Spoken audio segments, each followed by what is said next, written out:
ஜப்பான்ல உள்ள ஒரு புத்த விகாரை. அங்க ஒரு வயசான பௌத்த குரு தங்கியிருக்கிறார். ஒரு நாள் ராத்திரி கடுமையான குளிர். அவரால் தாங்க முடியல. பார்த்தார், மரத்துல செஞ்ச புத்த சிற்பங்கள் அங்க நிறைய இருந்தது. அதுல ஒன்றை எடுத்து அதுக்கு தீ மூட்டி அந்த நெருப்புல குளிர் காஞ்சிக்கிட்டு இருக்கிறார். மர சிற்பம் தீ வச்சதும் படபடன்னு வெடிக்க ஆரம்பிச்சுட்டுது. அந்த சத்தத்தை கேட்டதும் அந்த புத்த விகாரையின் குருக்கள் வெளியில ஓடி வந்தார். இவர் ஆனந்தமா குளிர் காஞ்சிக்கிட்டு இருக்கிறார். அவரால் பொறுத்துக்க முடியல. தெருவில் தெரிஞ்சுக்கிட்டு இருந்த அந்த பெரியவரை இங்கே தங்க அனுமதிச்சதே அவர் தான். இவர் இப்படி பண்ணுறாருன்னு நினச்சிக்கிட்டே அவரை கோபமாக பார்த்தார். ஏன் இப்படி கோபமாக பார்க்குறீங்க, இப்படி வந்து உட்காருங்க அப்படிங்கிறாரு இவர். அவருக்கு இன்னமும் கோபம் வந்துட்டுது. எங்கள் கடவுளை வந்து எரிச்சுட்டீங்களே அப்படின்னு சத்தம் போட்டாராம். அப்படியா அப்படின்னு கேட்டுக்கிட்டே அந்த சாம்பலை கிளறினார் இவர். என்ன செய்கிறீங்கன்னு கேட்டிருக்காரு அவர். நான் எலும்புகளை தேடுறேன்னாராம். நீங்கள் ஒரு பைத்தியம், இது ஒரு மர சிற்பம், இதில் எலும்புகள் கிடையாது அப்படின்னாராம். அவருக்கு கோபம் வந்துட்டுது. உடனே வெளியில் போங்கன்னு கத்தியிருக்கார். வெளியில் தள்ளி கதவையும் சாத்தி விட்டாராம். மறுநாள் காலையில் கதவை திறந்து பார்த்தா அந்த வயசான பெரியவர் ஒரு மைல்கல் மேலே சில காட்டு பூக்களை வச்சு புத்தம் சரணம் கச்சாமின்னு சொல்லிக்கிட்டே இருக்கிறார். இவருக்கு சந்தேகமாக போட்டுது. கிட்ட போனார். என்ன செஞ்சுக்கிட்டு இருக்கீங்கன்னு கேட்டார். இது என்னுடைய காலை நேர பிரார்த்தனைனாராம். நிஜமாவே நீங்கள் ஒரு பைத்தியமாக தான் இருக்கணும், ஏன்னா அது ஒரு மைல்கல் அப்படின்னாராம். இப்போ அந்த பெரியவர் சொன்னாராம், நீங்கள் ஒரு மரத்தை புத்தராக நினைக்கும் பொழுது நான் ஏன் ஒரு மைல்கல்ல புத்தராக நினைக்கக்கூடாது? நான் வந்து புத்தரை எரிக்கலாம், ஏன்னா அவரை நான் நேசிக்கிறேன். அந்த சிற்பம் வந்து மரத்தால் ஆனதுங்கிறது எனக்கு தெரியும். நான் ஒரு மைல்கல்ல தொழலாம், ஏன்னா அது எனது பூக்களை தாங்குது. நான் இந்த மைல்கல்லுக்குள்ளே மறைஞ்சிருக்கிற புத்தரை பார்க்கிறேன். யாராவது ஒரு சிற்பி இதை சிலையாக்கினாதான் நீங்கள் புத்தரை பார்க்க முடியும். அன்னைக்கு ரொம்ப குளிராக இருந்தது. நான் எனக்குள்ளே இருக்கிற புத்தரையும் பாதுகாக்கணும். உள்ளே இருக்கிற புத்தரை காப்பாற்றுறதுக்காக வெளியில் உள்ள புத்தரை எரிக்கலாம், அதில் ஒன்றும் தப்பு இல்லை. அது அவருடைய போதனையிலேயே இருக்கு. உனக்குள் ஜோதியாக இரு அப்படிங்கிறது அவருடைய போதனை. என்னுடைய புத்தர் வந்து குளிரில் நடுங்கிட்டு இருந்தார். அந்த மர சிற்பங்கள் வெயில் மழையில உணர்ச்சி இல்லாமல் இருந்தது, அதனால அப்படி பண்ணினேன். ஆனால் நீங்கள் என்ன பண்ணீங்க? நான் ஒரு மர புத்தரை எரிச்சதுக்காக உயிருள்ள புத்தரை வெளியில தள்ளி கதவை சாத்தினீங்க அப்படின்னாராம் அந்த பெரியவர். உண்மையான பக்திங்கிறது இதுதான். அதாவது உனக்குள் ஜோதியாக இரு அப்படின்னு புத்தர் சொன்னார் இல்லையா, அது மாதிரி தனக்குள் ஜோதியாக இருக்கிற இந்த காலத்து ஆசாமிகள் நிறைய பேர் உண்டு. எப்பவும் போதையிலேயே இருக்கிறவங்க. ஒரு நாள் நடு ராத்திரி ஒரு மது கடையில் ஒரு ஆள் அங்குள்ள சிப்பந்திகள் கிட்ட கேட்டுக்கிட்டு இருக்கிறான். மறுபடியும் இந்த கடை எப்போ திறப்பாங்கன்னு கேட்டானா. நாளைக்கு காலையில் 8 மணிக்கு திறப்பாங்க அப்படின்னு நானா அங்கே இருந்த ஆள். அவன் திருப்பி திருப்பி அதையே கேட்டுக்கிட்டு இருக்கான். இவனுக்கு பதில் சொல்லி சொல்லி அழுத்து போச்சு. அதான் சொல்கிறேன் ஐயா, நாளைக்கு காலையில் வா அப்படின்னாங்களாம். அதுக்கு இவன், நான் வர்றதுக்காக கேட்கலையா, நேற்றுக்கு வந்தவன் உள்ளேயே மாட்டிக்கிட்டேன், வெளியில் போகிறதுக்காக கேட்டேன் அப்படின்னானா. ஒரு ஊர்ல ஒரு துறவி இருந்தார், புத்த சமய துறவி. அந்த ஊர் மன்னன் அவரை பத்தி கேள்விப்பட்டிருக்கான். ஒரு நாள் புறப்பட்டு போனான். துறவியின் பாதங்களை தொட்டு வணங்கினான். அதுக்கப்புறம் சொன்னான், ஐயா, நான் உங்களை அரண்மனைக்கு அழைச்சிட்டு போறதுக்காக வந்திருக்கிறேன். இனிமே நீங்க இங்க எதுக்கு இருக்கணும் அப்படின்னானா. அவன் மனசுக்குள்ள என்ன நினைப்புன்னா, இவர் எங்க வர போறாரு, நான் ரொம்ப எளிமையானவன், எனக்கு எதுக்கு அரண்மனை வாசம்னு சொல்லி விடுவார் அப்படின்னு நினைச்சிருக்கான். ஆனால் அந்த துறவி என்ன பண்ணார் தெரியுமா? அப்படியா, சரி போகலாம், வா, போய் ஒரு ரதத்தை கொண்டுட்டு வா, அரண்மனைக்கு போகும்பொழுது அதுக்கு தகுந்த மாதிரி ஆடம்பரமாக போகணும் அப்படின்னு விட்டாரான். துறவி இப்படி சொன்னதும் அந்த மன்னனுக்கு மனசுக்குள்ள சந்தேகம் வந்துட்டுது. இவர் உண்மையிலேயே துறவி தானா, ஏமாத்து பேர் வழி மாதிரி தெரியுதே அப்படின்னு நினச்சிருக்கான். இருந்தாலும் இனிமேல் என்ன பண்ணுறது, சொல்லியாச்சு. ரதத்தை கொண்டுட்டு வந்தான். துறவி ஏறி உட்காந்தார். பக்கத்தில் ராஜா. அவர் ரொம்ப உற்சாகமாக வரார். இவன் ரொம்ப சோர்ந்து போய் வரான். துறவி மரத்தடியிலேயே வாழ்ந்து பழக்கப்பட்டவர். அரண்மனையில் எளிமையாக ஒரு இடத்துல உட்காந்துக்குவார் அப்படின்னு நினைச்சான். ஆனால் அப்படி இல்லை. அரண்மனைக்கு வந்த உடனே அந்த துறவி அதை கொண்டுட்டு வா, இதை கொண்டுட்டு வான்னு சொல்லி உத்தரவு போட ஆரம்பிச்சுட்டார். அரண்மனையில் இருந்தால் அரசனை மாதிரி இருக்கணும் அப்படிங்கிறார். ராத்திரி பூரா சௌகரியமாக தூங்கினார். பகலில் அரண்மனை தோட்டத்தில் உலாவ வேண்டியது, நீச்சல் குளத்தில் குளிக்க வேண்டியது, இப்படியே பொழுது போக்கிட்டு இருக்கிறார். அந்த அரண்மனையில் துறவி வந்து மகிழ்ச்சியாக இருக்கிறார். மன்னனால அப்படி இருக்க முடியல. அவருக்கு எந்த கவலையும் இல்லை, இவனுக்கு அரசாங்க கவலைகள். துறவி அப்படி இருக்கிறத இவனால தாங்கிக்க முடியல. ஒரு நாள் அவர்கிட்டே போய், நான் உங்ககிட்ட கொஞ்சம் பேசணும் நானா. துறவி பார்த்தார். நான் இந்த அரண்மனைக்கு வரும்பொழுதே நீ என்னமோ என்கிட்ட கேட்கணும்னு நினைச்ச. ஏன் காலதாமதம்? நீ அனாவசியமா உன்னையே தொந்தரவு பண்ணிட்டு இருக்கிற.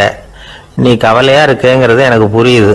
நான் மரத்தடியில் இருந்தப்போ கூட என்னை அடிக்கடி வந்து சந்திச்சுக்கிட்டு இருப்ப, ஏதாவது விளக்கம் கேட்கறது உண்டு. இங்க வந்த பிறகு என்னை சந்திக்கிறது கூட அபூர்வமா போயிட்டுது. நீ இப்போ என்ன கேட்க போறேங்கிறது எனக்கு தெரியும், இருந்தாலும் கேளு அப்படின்னாராம். வேற ஒண்ணும் இல்லைங்க, இப்போ உங்களுக்கும் எனக்கு என்ன வித்தியாசம்? 2 பேரும் அரண்மனையில தான் இருக்கிறோம். நீங்க மகிழ்ச்சியா இருக்கிறீங்க, நான் அப்படி இருக்க முடியல. இவ்வளவுக்கும் நீங்க முன்னாடி இருந்தது மாதிரி இல்லை. தினமும் தங்க தேர் கேட்குறீங்க, உயர்தரமான ஆடைகள் அணிகிறீங்க, சுவையான சாப்பாடு. இப்படி இருக்கிறப்போ உங்களுக்கும் எனக்கு என்ன வித்தியாசம்? இதுதான் மன்னனுடைய கேள்வி. இதுக்கு பதில் சொல்றேன், என் கூட புறப்பட்டு வா, இந்த நகரத்துக்கு வெளியில போவோம் அப்படின்னு சொல்லி அரசனை கூப்பிட்டுக்கிட்டு ஊர் எல்லைக்கு வந்து சேர்ந்தார் துறவி. அங்க போய் சொன்னார், இதை பாருப்பா, இந்த இடத்த தான் தேடிட்டு இருந்தேன். இனிமே நான் வந்து திரும்பி வர போறதில்லை. நீ என்னோட வர்றியா திரும்பி போறியா அப்படின்னார். நான் எப்படிங்க உங்க கூட வர முடியும்? என்னுடைய நாடு, என்னுடைய சொத்துக்கள், மனைவி, மக்கள் எல்லாத்தையும் விட்டுட்டு எப்படிங்க வர்றதுன்னா. இப்ப அந்த துறவி சொன்னார், இப்ப வித்தியாசத்தை தெரிஞ்சுக்கிட்டியா? நான் அரண்மனையில் இருந்தேன், எல்லா வித பொருள்களும் உடையவனா இருந்தேன், ஆனா எதையும் சொந்தம் கொண்டாடுறவனா இருக்கல. ஆனா நீ அப்படி இல்லை, எல்லாத்தையும் சொந்தம் கொண்டாடிட்டு இருக்கிற. இதுதான் நமக்குள்ள வித்தியாசம் அப்படின்னு சொன்னார். அரண்மனை ஆடைகளை அப்படியே கலைஞர் அரசங்கிட்ட கொடுத்தார். உன்னுடைய ஆடைகளை நீயே வச்சுக்கோன்னார். அவர் பாட்டுக்கு நடந்து போனார், திரும்பியே பார்க்கல. அரசனுக்கு அப்பதான் தன்னுடைய அறியாமை விளங்குச்சான். இதுல இருந்து நாம புரிஞ்சுக்க வேண்டியது என்னன்னா, இந்த உலகத்துல எத்தனையோ பொருள்கள், அதையெல்லாம் முறையா பயன்படுத்தினா மகிழ்ச்சி. அதை விட்டுட்டு அதுக்கெல்லாம் சொந்தம் கொண்டாட ஆரம்பிச்சா கவலை. நம்ம ஆட்கள் வந்து சொந்தம் கொண்டாடுற விதமே தனி. ஒரு ஆளு இன்னொருத்தங்கிட்ட ஒரு கொடை கடன் வாங்கியிருந்தான், திருப்பி கொடுக்கல. கொடையை கொடுத்தவன் கேட்டான், என்கிட்ட கடன் வாங்கினிய கொடை, அதை கொஞ்சம் திருப்பி தர்றியான்னா.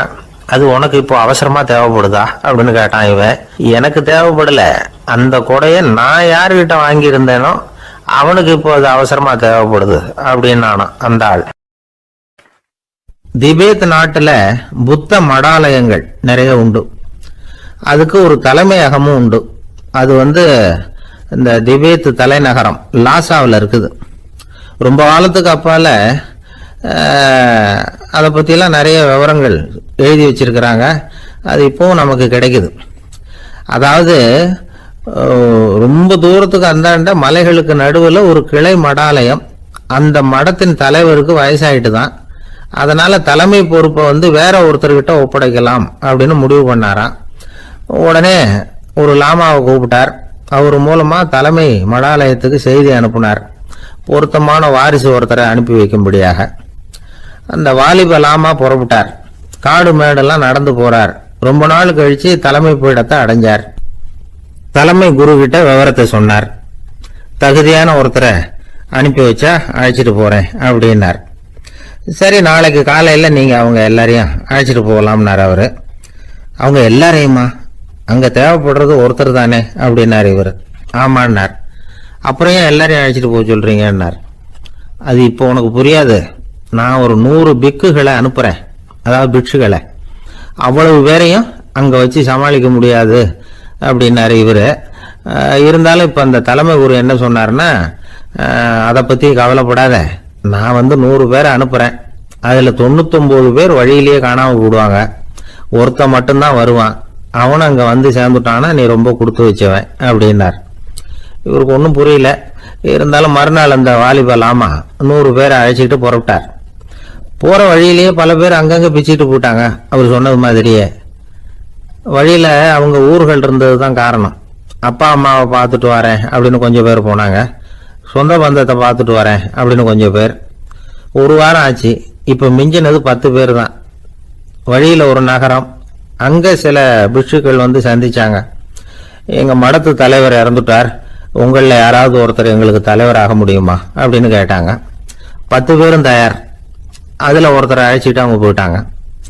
இன்னொரு ஊரில் சில பேர் வந்தாங்க, வழி மறிச்சாங்க.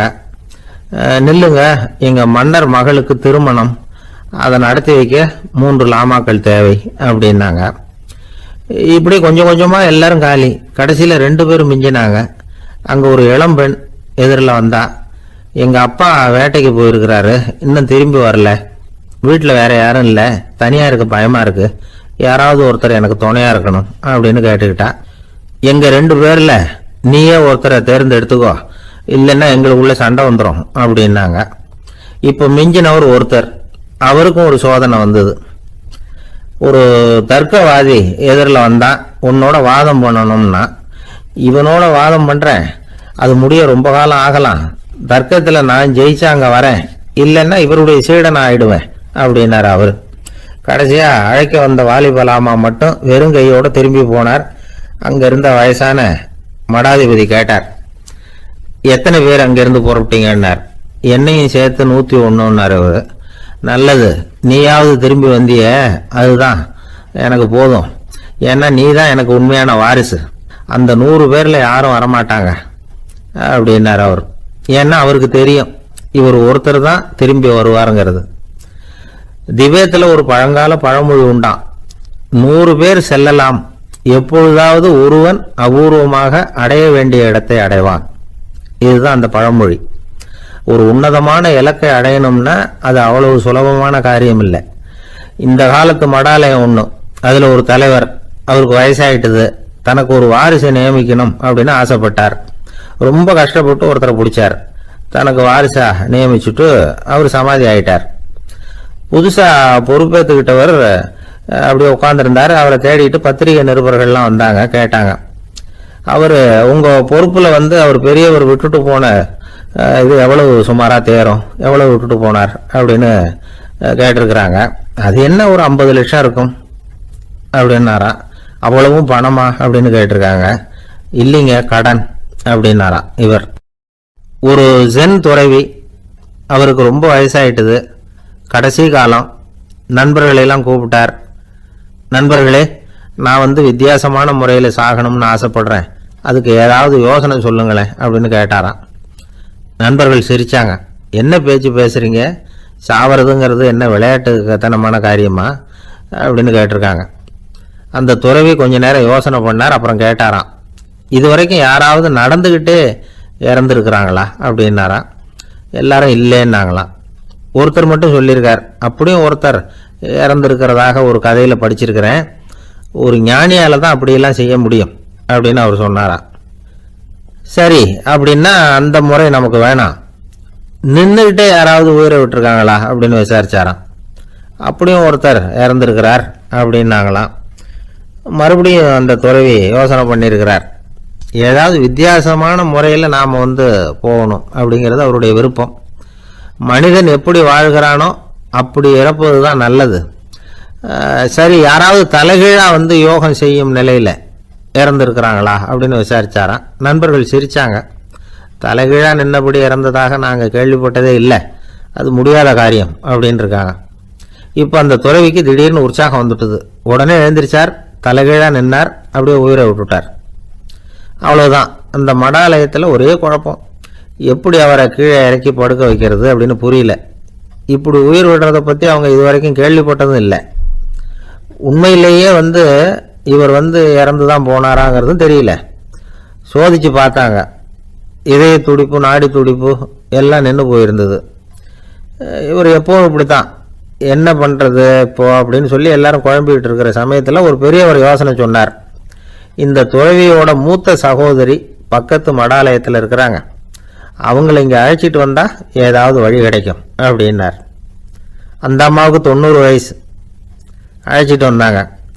ஒரு குச்சியை ஊன்றிக்கிட்டு அப்படியே மெதுவாக நடந்து வந்தாங்க. தம்பி, தலைகீழாக நின்று உயிர் விட்டு இறக்கிறத பார்த்தாங்க. தம்பின்னு கூப்பிட்டு பார்த்தாங்க, ஒன்றும் காணும். உடனே என்ன பண்ணாங்க, தன்னுடைய கைத்தடியால் தம்பியோட உடலை ஒரு தட்டு தட்டினாங்க. ஏப்பா, சாகிறப்பவும் உன்னுடைய குறும்புத்தனத்தை விடலையா, இப்படியாடா சாகிறது, ஒழுங்கா செத்து தொலை அப்படின்னாங்களாம். அவ்வளவுதான். உடனே அந்த துறவி திரும்பி நேராக நின்னார். அக்கா, கோவப்படாத, நான் ஒழுங்கா சாகிறேன், எப்படி செத்தா என்ன, எல்லாம் எனக்கு ஒன்று தான் அப்படின்னு சொல்லிவிட்டு அப்படியே தரையில் படுத்து உயிரை விட்டாராம். அதுக்கப்புறம் அந்த அம்மா கோலை வந்து கையில் எடுத்துக்கிட்டு அப்படியே திரும்பி கூட பார்க்காம அவங்க பாட்டுக்கு போயிட்டாங்களாம். மரணத்தை ஒரு விளையாட்டாக ஆக்கிய அந்த துறவிக்கு வாழ்க்கையே ஒரு விளையாட்டாக தான் இருந்திருக்குது. எந்த நோக்கமும் இல்லாமல் செயல்படுறதுன்னா என்னங்கிறதும் அவருக்கு தெரிஞ்சிருக்குது. பயனை எதிர்பார்க்காம பணி செய்து வாழ்ந்து மறைந்த மகான் அவர். தம்முடைய தொழிலை வந்து விளையாட்டு போல செய்ய தெரிஞ்சவருக்கு வாழ்க்கையே ஒரு விளையாட்டாக மாறிடும். எல்லாமே விளையாட்டாகி விடுகிற போது மரணமும் விளையாட்டாகிவிடும் அப்படிங்கிறது தான் அந்த தத்துவம். ஆனால் அதுக்கு முன்னாடி உங்களுக்குள்ளே இருக்கிற உண்மையான நடிகனை வந்து நீங்கள் அடையாளம் கண்டுபிடிக்கணும்.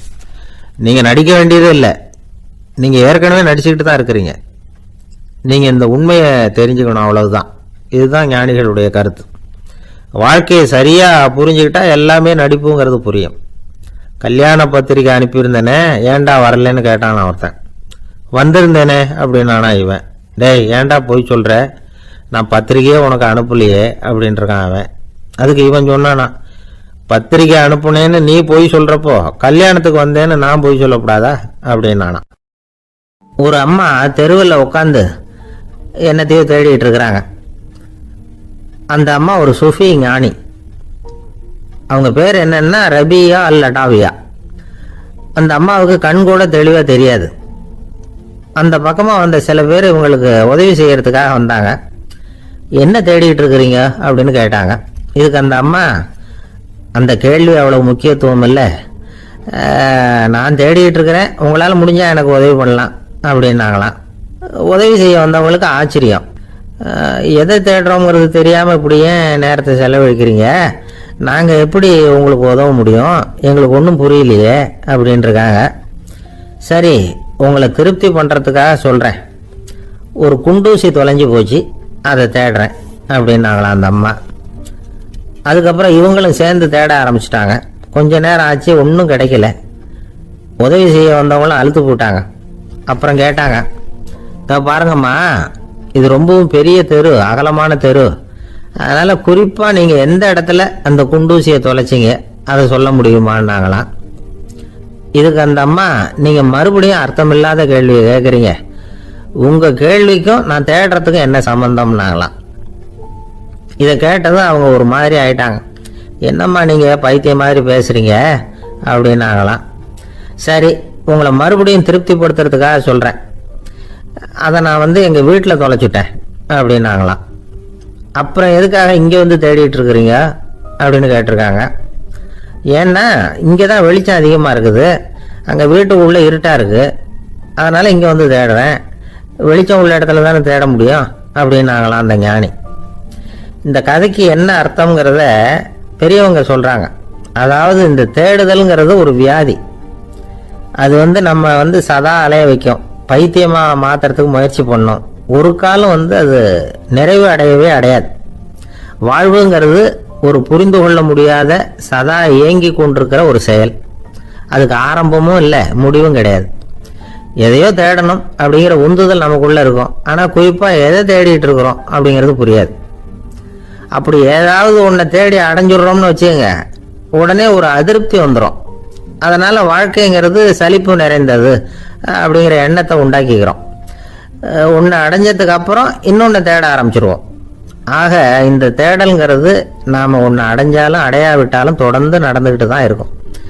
இதுக்கு முடிவே கிடையாது. இந்த உண்மையை நாம் நல்லா புரிஞ்சுக்கணும் அப்படிங்கிறது பெரியவங்களுடைய கருத்து. ஏழையும் தேடுறான், பணக்காரனும் தேடுறான், நோயாளியும் தேடுறான், நோய் இல்லாதவனும் தேடுறான், அதிகாரம் உள்ளவனும் தேடுறான், அதிகாரம் இல்லாதவனும் தேடுறான், முட்டாளும் தேடுறான், அறிவாளியும் தேடுறான். ஆனால் யாரும் இதை தான் தேடி சாதிக்க போகிறோம், இதுதான் முடிவு அப்படின்னு திட்டவட்டமாக சொன்னதில்லை. ஒன்று அடைஞ்சதும் இன்னொன்று தேட ஆரம்பிச்சிடுறாங்க, அவ்வளோதான். அதாவது உங்களின் தேடுபவர் உங்கள் உள்ளேதான் இருக்கிறார், அவரை தேடி கண்டுபிடியுங்கள். இதுதான் ஞானிகள் நமக்கு சொல்லுகிற ஒரு ஆலோசனை. நம்மால் ஒருத்தன் ஜெயிலில் இருந்தான். இன்னொரு கைதி அவனை பார்த்து கேட்டான், ஏன்பா உன்னை பார்க்கறதுக்கு வெளியிலேருந்து யாருமே இங்கே வர்றது இல்லையே, உனக்கு சொந்தக்காரங்களே கிடையாதா அப்படின்னு கேட்டானா. ஏன் இல்லை, எனக்கு சொந்தக்காரங்க நிறைய பேர் உண்டு, அவங்க என்னை பார்க்க வராததுக்கு காரணம் வேற அப்படின்ட்டுருக்கான் இவன். என்ன காரணம்னு கேட்டான் அவன். அதுக்கு இவன் சொன்னானா, அதுக்கு என்ன காரணம்னா அவங்க எல்லாரும் இங்கே உள்ளேயே இருக்கிறாங்க அப்படின்னானா. ஒரு ஊர்ல ஒரு குரு இருந்தார், ஜென் குரு. அவரை தேடிட்டு ஒரு மன்னர் வந்தார். வந்தவர் ஜப்பான் மன்னர். தோட்டக்கலையை பத்தி தெரிஞ்சுட்டு போறதுக்காக அவர் வந்தார். எப்படி தோட்டம் அமைக்கிறது அப்படிங்கறத பத்தி அந்த குரு விவரமா சொல்லி கொடுத்தாரு. ஒரு நாள் 2 நாள் இல்ல, 3 வருஷம் கத்து கொடுத்தார்.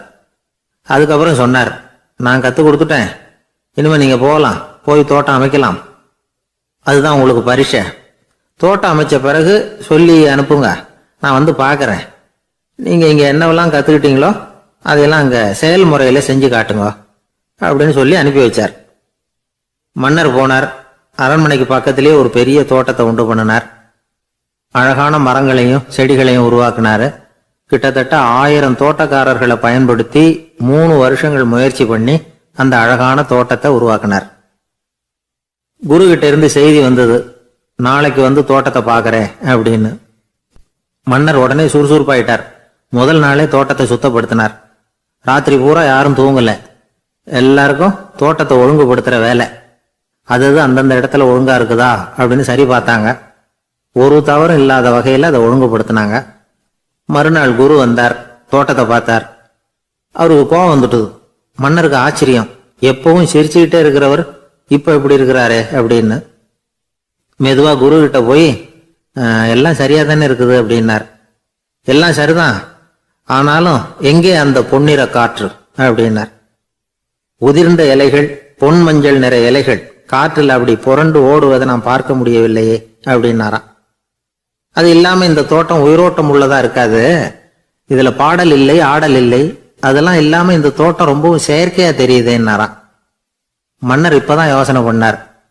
கீழே கிடந்த காஞ்சி போன இலைகள் மட்டும் இல்ல, மரத்துல இருந்த காஞ்சி போன இலைகளையும் அப்புறப்படுத்தி சுத்தமா வச்சிருக்கிறார்.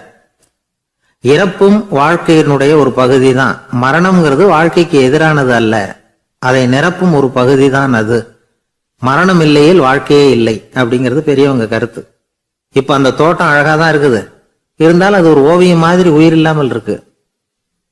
குரு ஒரு வாளியை கையில எடுத்துக்கிட்டார். தோட்டத்தை விட்டு வெளியில போனார். ஏற்கனவே வீசி எறிந்த அந்த சருகுகளை எல்லாம் அள்ளி கொண்டுட்டு வந்தார். உள்ள எல்லா இடங்கள்லயும் அதை வீசினார். உடனே காத்து அந்த காய்ந்த சருகுகளையும் பழுத்த இலைகளையும் அசைக்க ஆரம்பிச்சுட்டுது. இப்போ அங்க சலசல சத்தம், சங்கீதம், இலைகளின் நடனம். ஓவியம் மாதிரி இருந்த அந்த தோட்டத்துக்கு இப்ப உயிர் வந்துட்டுது.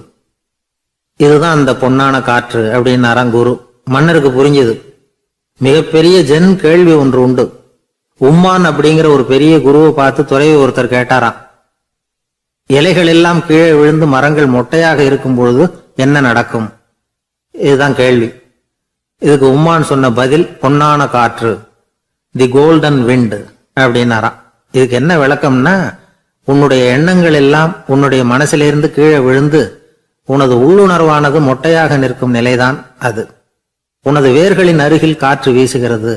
எல்லா எண்ணங்களும் உன்னிலிருந்து வெகு தூரத்துக்கு புரண்டு கொண்டே சென்று விடுகிறது.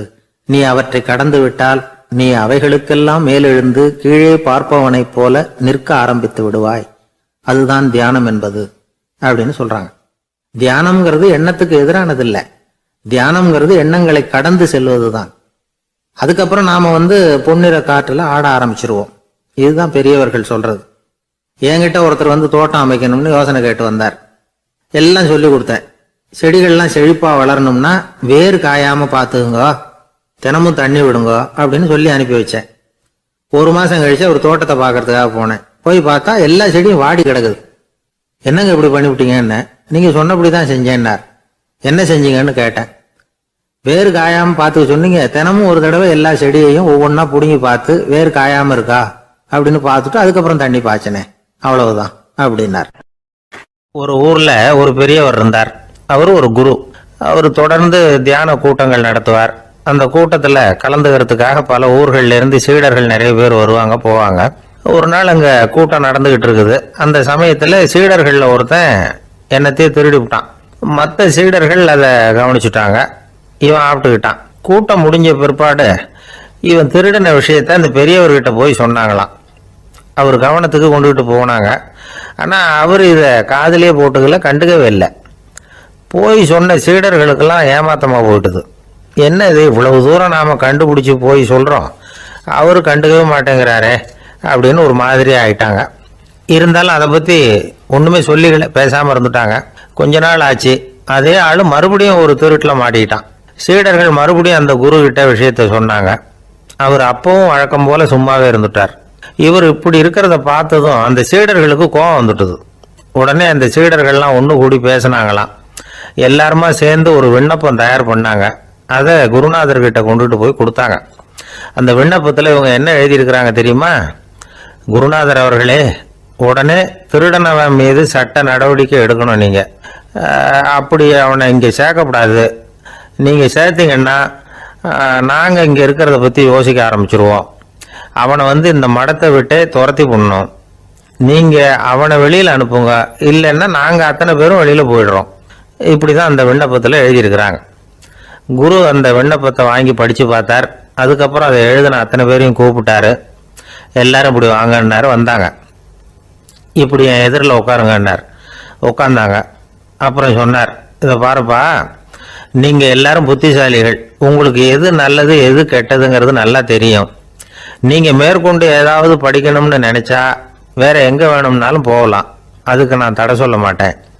ஆனால் உங்களால் குற்றம் சாட்டப்பட்ட அவன் இருக்கானே, அவன் எப்படின்னா அவனுக்கு எது நல்லது எது கெட்டதுங்கிறதெல்லாம் தெரியாது. அதனால தான் திருடுறான். நீங்கள் சொல்கிறது மாதிரி அவனை அடித்து துரத்தி போடுறோம்னு வச்சுக்கோங்க, அவனுக்கு எப்படி நல்லது கெட்டது தெரியும்? அவனுக்கு அதை யார் சொல்லி கொடுக்கறது? அதனால் இங்கேயே இருக்கட்டும், அதுதான் சரி.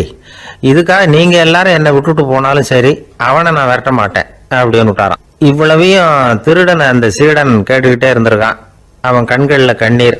அப்படியே எழுந்திரிச்சு வந்தான். குரு காலில் விழுந்தான். அவன் கண்ணீரில் அவனது தீமை கழுவப்பட்டது அப்படிம்பாங்க. அதாவது சீடர்களுக்கு அந்த குருவோட பெருமை அப்பதான் புரிஞ்சுதான். ஒரு நல்ல ஆசிரியர் இருக்காருன்னு வச்சுங்க, நல்லா படிக்கிற பையனுக்கு தான் பாடம் சொல்லி கொடுப்பேன்னா அது என்ன பெரிய விஷயமா? மோசமா படிக்கிறவனையும் மாத்தி காட்டுறேங்கிறது தான் பெருமை.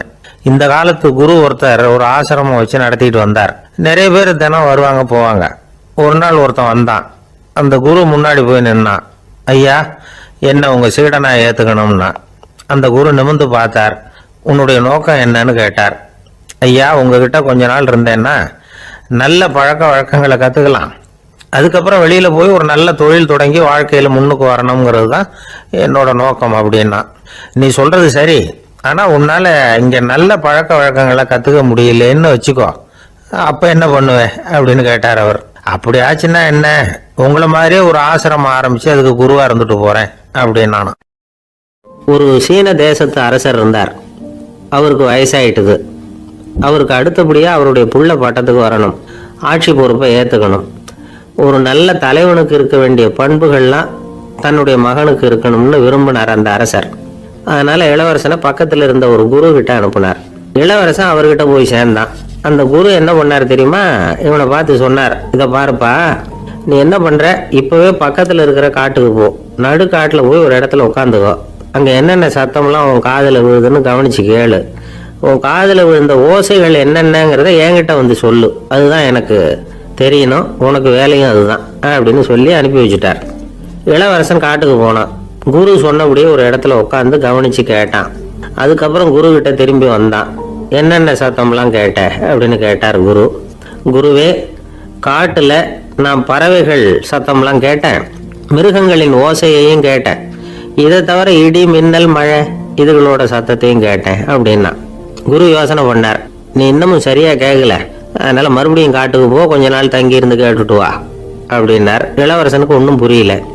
இருந்தாலும் குருவின் கட்டளையாச்சே, மறுக்க முடியுமா? உடனே அவன் மறுபடியும் காட்டுக்கு போனான். ஒரு இடத்துல உட்காந்தான். கொஞ்ச நேரம் உன்னிப்பாக கவனிச்சு கேட்டான்.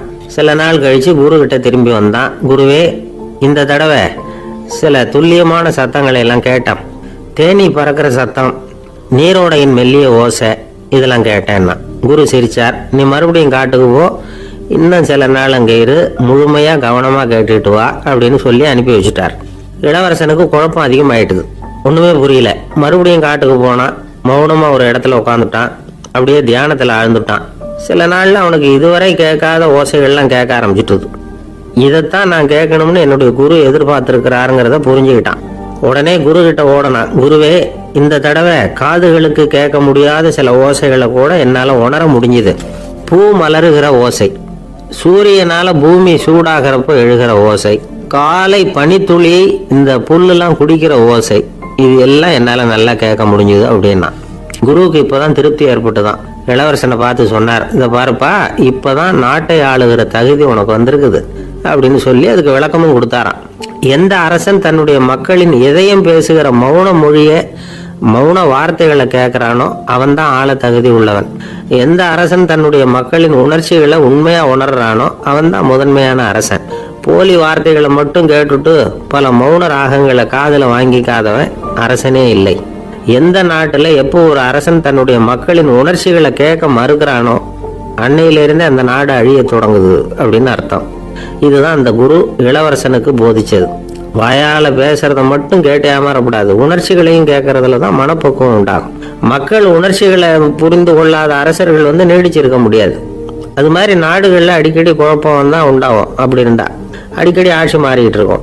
அப்படிப்பட்ட ஒரு தேசம், அங்க ஒரு சிறைச்சாலையில 3 கைதிகள் பேசிக்கிட்டு இருந்தாங்க. ஒருத்தன் சொன்னான், நான் இந்த நாட்டு ராஜாவை எதிர்த்து பேசிக்கிட்டு இருந்தேன், அதனால என்னை பிடிச்சி கொண்டாந்து இங்க போட்டுட்டாங்க அப்படின்னு நான் ஒருத்தன்.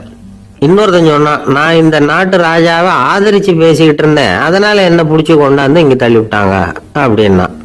அது சரி, நீ என்ன தப்பு பண்ண அப்படின்னு சொல்லி 3வது ஆளை பார்த்து இவங்க கேட்டாங்க. அதுக்கு அந்த ஆளு சொல்றான், நான் தான் இந்த நாட்டு ராஜா அப்படின்னா. பிரம்மத்தை அறிந்தவன் பிரம்மமாகிறான் அப்படின்னு ஒரு பெரியவர் பேசினார் ஒரு கோவில்ல. தைத்திரிய உபனிஷத்து அப்படி சொல்லுதான். இதை கேட்கும் பொழுது நமக்கு ஒரு சந்தேகம் வரும். அது எப்படி? பிரம்மத்தை அறிந்தவன் பிரம்மம் ஆகிறான்னா, சிங்கத்தை அறிந்தவன் சிங்கம் ஆகிறானா, தோசையை அறிந்தவன் தோசை ஆகிறானா? இப்படிப்பட்ட சந்தேகம் நமக்கு வர்றதுல ஒன்றும் ஆச்சரியம் இல்லை. இது இயற்கை. இதுக்கும் அந்த பெரியவரே பதில் சொல்றார். சிங்கம் வேற, நாம வேற. அதனால சிங்கத்தை அறிந்தவன் சிங்கம் ஆக மாட்டான். ஆனா பிரம்மம் வேற, நாம வேற இல்லை. அதனால பிரம்மத்தை அறிந்தவன் பிரம்மமாகிறான் அப்படிங்கிறது அவரோட விளக்கம். மனிதன் அவன்தான் தான் பிரம்மங்கிறது தெரியாதனாலதான் அதை வேற எங்கேயோ தேடிட்டு இருக்கிறான். கடைசியில அது தான் தாங்கிறது புரிஞ்சுக்கிற பொழுது அவன் பிரம்மம் ஆயிடுறான். இதை விளக்கறதுக்கு ஒரு உபநிஷத்து கதையே இருக்கு. நமக்கு தெரிஞ்ச கதை தான், ஆனால் அதை வேற விதமான அர்த்தத்துல விளையாட்டா சொல்லிட்டு இருக்கிறோம். ஒரு சமயம் ஒரு 10 நண்பர்கள் ஒரு காட்டு வழியா போயிட்டு இருக்கிறாங்க. குறுக்க ஒரு நதி, அதை கடந்து அடுத்த பக்கம் போகணும்.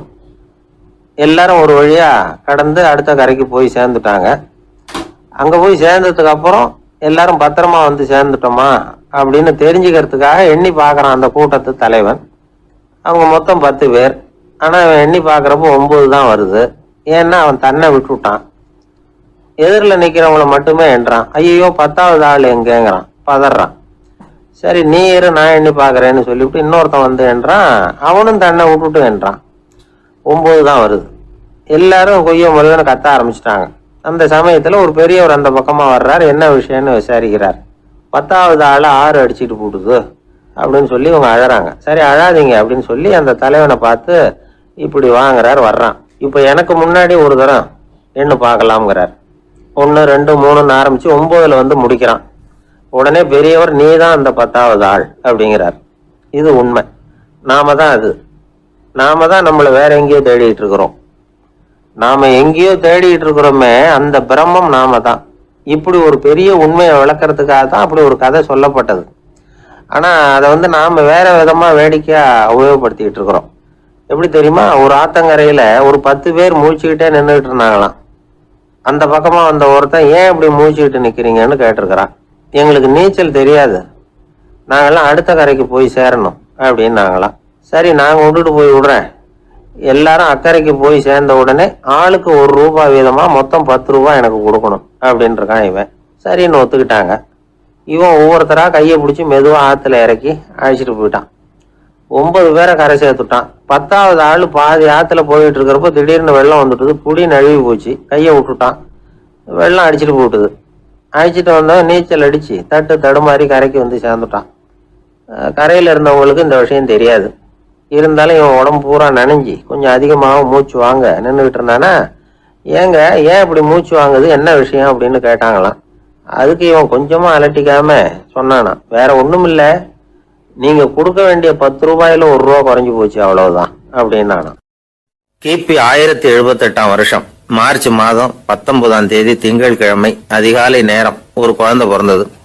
எங்க தெரியுமா? காஸ்பியன் கடலுக்கு தெற்கே பாரசீக மொழி வழங்கிய தபரிஸ்தான் மாநிலத்துல ஜீலான்கிற புனித நகர், அதோட புறநகர் பகுதியில உள்ள நீப்புங்கிற ஊர்ல தான் அந்த குழந்தை பிறந்தது. அந்த இடம் இப்போ ரஷ்யாவில் இருக்கு. அந்த குழந்தை யாருன்னு நினைக்கிறீங்க? அதுதான் முஹித்தீன் பெருமான், ஆன்மீக சாதனைகள் புரிந்த மகான் முஹித்தீன் ஆண்டகை. தன்னுடைய 18வது வயசுல உயர்கல்விக்காக ஜீலான் நகரத்தை விட்டு பகுதாத் நகரத்துக்கு புறப்பட்டு போறார். இளம் பிராயம் தானே, அதனால துணைக்கு ஒரு வர்த்தக கூட்டத்தோட சேர்ந்து போயிட்டு இருக்கிறார். ரொம்ப தூரம் போகணும். ஒவ்வொரு இடமா தங்கி தங்கி போயிட்டு இருக்கிறாங்க. ஒரு இடத்துல ஒரு கொள்ளை கூட்டம் பயங்கரமான ஆயுதங்களோட அவங்கள வழிமறிச்சுட்டுது. அந்த வர்த்தக கூட்டம் வச்சிருந்த பொருள்களை எல்லாம் அவங்க பறிச்சு விடுறாங்க. இவங்களும் பயந்துகிட்டு இருந்தது எல்லாத்தையும் அவங்க கிட்ட கொடுத்துடுறாங்க. முஹித்தீன் ஆண்டகை மட்டும் இதையெல்லாம் பார்த்துக்கிட்டு தனியா ஒதுங்கி நிக்கிறார். ஒரு 18 வயசு பையன் மட்டும் இப்படி தனியா அநாத சிறுவன் மாதிரி நின்றுட்டு இருக்கிறத அந்த கொள்ளை கூட்டத்துல இருந்த ஒருத்தன் பாக்குறான். கிட்ட நெருங்கி வர்றான். அலட்சியமாவும் கிண்டலாவும் உங்ககிட்ட ஏதாவது இருக்குதா அப்படின்னு கேக்குறான். இவங்கிட்ட என்ன இருக்க போகுது அப்படிங்கிற நம்பிக்கையில அவன் அப்படி கேக்குறான். உடனே இவரு ஓ இருக்குதே, என்கிட்ட 40 தீனார் இருக்கு அப்படிங்கிறார். இப்படி சொல்லியும் அந்த கொள்ளைக்காரனுக்கு நம்பிக்கை வரல. என்னடா அவன் விளையாடாத, பொய் சொல்லாத, உண்மையை சொல்லு அப்படிங்கிறான் அவன். உண்மையைத்தான் சொல்றேன், என்கிட்ட 40 தீனார் இருக்கு அப்படிங்கிறார் இவர். எங்க வச்சிருக்கிற அப்படின்னு கேக்குறான். சட்டையின் விழாப்புறத்துல உள்ள பகுதியில அதை வச்சு தச்சிருக்கிறாங்க அப்படின்னு உண்மையை சொல்றார். உடனே கொள்ளை கூட்ட தலைவன் அதை கத்தியால கீறிப்பார் அப்படின்னு உத்தரவு போடுறான். அந்த சட்டையை கிழிக்கிறாங்க. உள்ள இருந்து 40 பொற்காசுகளும் பொல பொலன்னு கீழே கொட்டுச்சு. அதை பார்த்த உடனே அந்த கொள்ளை கூட்ட தலைவன் மலைச்சு போய் நின்னுட்டான். காசை பார்த்துட்டு அவன் மலைச்சு போகல, பொய் பேசாத அந்த பையனோட நேர்மையை பார்த்துட்டு அவன் அப்படி நின்னான். மெதுவா அந்த பையன் கிட்ட வந்தான். ஏன்பா நீ என்ன பணக்கார குடும்பமா அப்படின்னு கேட்டான். அப்படிலாம் இல்ல, எனக்கு அப்பா இல்ல, அம்மா மட்டும்தான் உண்டு. எங்க அப்பா எனக்குன்னு விட்டு போன சொத்தே இந்த 40 தீனார் தான் அப்படின்னாரு இவர். அப்படி இருந்துமா உண்மை பேசணும்னு ஆசைப்பட்டேன். என்கிட்ட ஒண்ணும் இல்லைன்னு ஒரு வார்த்தை சொன்ன உன்னை விட்டுருப்போமே அப்படின்னா அவன். அப்படி இல்லைங்க, நான் இறைவன் திருநாமத்தை அறியக்கூடிய கல்வி ஞானத்துக்காக இப்ப போயிட்டு இருக்கிறேன். இறைவன் திருநாமத்தை உச்சரிக்க வேண்டிய நாவால பொய் பேசக்கூடாதுன்னு எங்க அம்மா சொல்லி இருக்கிறாங்க. அதனால நான் எப்பவுமே பொய் சொல்ல மாட்டேன் அப்படின்னு என்னுடைய தாய்க்கு வாக்கு கொடுத்திருக்கிறேன் அப்படின்னாரு அவர். முஹித்தீன் பெருமான் வார்த்தைகளை கேட்ட அந்த கொள்ளையர்கள் மனம் திருந்தி நல்லவங்களா ஆயிடுறாங்க. அந்த கொள்ளையர் தலைவன் பிற்காலத்துல ஒரு பெரிய மகான் ஆயிடுறார். பெரியவர்கள் வாழ்க்கையில நடக்கிற இது மாதிரி சம்பவங்கள் தான் நாம நல்ல விதமா வாழறதுக்கு துணையா இருக்கும். அந்த காலத்துல கொள்ளையர்களே பெரியவங்க செயலை பார்த்து மனம் திருந்தி இருக்கிறாங்க. இந்த காலத்துல யார் இப்படி இருக்கிறா? இந்த காலத்துல மகான் ஒருத்தரை பார்த்தேன், எனக்கு வேண்டியப்பட்ட மகான். ஏங்க நீங்களும் மகான் ஆகிறதுக்கு முன்னாடி கொள்ளை அடிச்சுட்டு இருந்தீங்களா அப்படின்னு கேட்டேன். அவர் மெதுவா கண்ணை திறந்து என்ன நிமிர்ந்து பார்த்தார். அப்படி இல்லப்பா, நான் கொள்ளை அடிக்கிறதுக்காகத்தான் மகானாவே ஆகி இருக்கிறேன் அப்படின்னு சொல்லிவிட்டு மறுபடியும் கண்ணை மூடிட்டார். ஜவஹர்லால் நேரு பிரதமராக இருந்த சமயம் அவர் ஒரு தடவை சென்னைக்கு வந்திருக்கிறார். இங்கே சில முக்கிய நிகழ்ச்சிகளில் கலந்துக்கிறதுக்காக வந்திருந்தார். ஆளுநர் மாளிகையில் ஒரு நாள் ராத்திரி தங்கி மறுநாள் புதுடெல்லி புறப்படுறதாக ஏற்பாடு. நிகழ்ச்சியிலெல்லாம் முடிச்சுக்கிட்டு ஆளுநர் மாளிகையில் தங்கி இருக்கிறார். அன்றைக்கு இரவு படிக்கிறதுக்கு ஒரு முக்கியமான புத்தகம் அவருக்கு தேவைப்பட்டது. அந்த சமயத்தில் உலக அளவில் ஒரு முக்கியமான பொருளாதாரம் சம்பந்தமான ஒரு புத்தகம் வெளியாகி இருக்கிற விஷயம் அவருக்கு தெரியும். அந்த புத்தகம் மெட்ராஸுக்கு வந்திருக்குமா, அது இங்கே கிடைக்குமா அப்படின்னு விசாரிச்சிருக்கிறார் நேருஜி. அவர் இப்படி கேட்ட உடனே அங்கே இருந்தவங்கெல்லாம் ரொம்ப பரபரப்பாக செயல்பட ஆரம்பிச்சுட்டாங்க. முக்கியமான இடங்கள்ல எல்லாம் விசாரிச்சிருக்கிறாங்க அந்த புத்தகம் உங்ககிட்ட இருக்கான்னு. சென்னையில் உள்ள கன்னிமாரா நூல் நிலையத்துக்கு எப்படியும் அந்த புத்தகம் வந்திருக்கணும் அப்படின்னு ஒரு நம்பிக்கை. அங்கே விசாரித்தாங்க. அந்த புத்தகம் 2 நாளைக்கு முன்னாடி தான் அங்கே வந்திருக்குது அப்படிங்கிற விஷயம் தெரிஞ்சுது. உடனே எல்லாரும் அங்கே ஓடினாங்க. அவங்களுக்கு இன்னொரு சந்தேகம், புத்தகம் வந்திருக்கு சரி, அது இந்த சமயத்தில் வேற யாரும் படிக்கிறதுக்கு எடுத்துகிட்டு போயிருக்கக்கூடாதே அப்படிங்கிற சந்தேகம் இருந்தாலும் மனசுக்குள்ள ஒரு தைரியம். இப்படி ஒரு புத்தகம் வெளிவந்திருக்கிற விஷயமே நேருஜி சொல்லி தான் நமக்கே தெரியும். அதுவும் இல்லாமல் உலக பொருளாதாரம் சம்பந்தமான ஏதோ ஒரு புத்தகம் அது. அதை போய் இந்த நேரத்தில் அவ்வளவு ஆர்வமாக யார் எடுத்துகிட்டு போயிட போகிறாங்க அப்படிங்கிற தைரியம். இந்த தைரியத்தோடு அந்த நூல் நிலையத்துக்கு ஓடினாங்க. புத்தகத்தை தேடினா அது கிடைக்கல, யாரோ எடுத்துகிட்டு போயிருக்கிறாங்க. நேருவுக்கு மட்டுமே தெரிஞ்சிருந்த அந்த புத்தகம் பற்றின விஷயம் சென்னையில் வேற ஒருத்தருக்கும் தெரிஞ்சிருக்குது. உடனே எல்லாரும் பரபரப்பாக அந்த அதுக்குன்னு இருக்கிற ரிஜிஸ்டர் இருக்குல்ல, பதிவேடு, அதை புரட்டி பார்க்குறாங்க யார் எடுத்துகிட்டு போகிறாங்கன்னு தெரிஞ்சுக்கிறதுக்காக.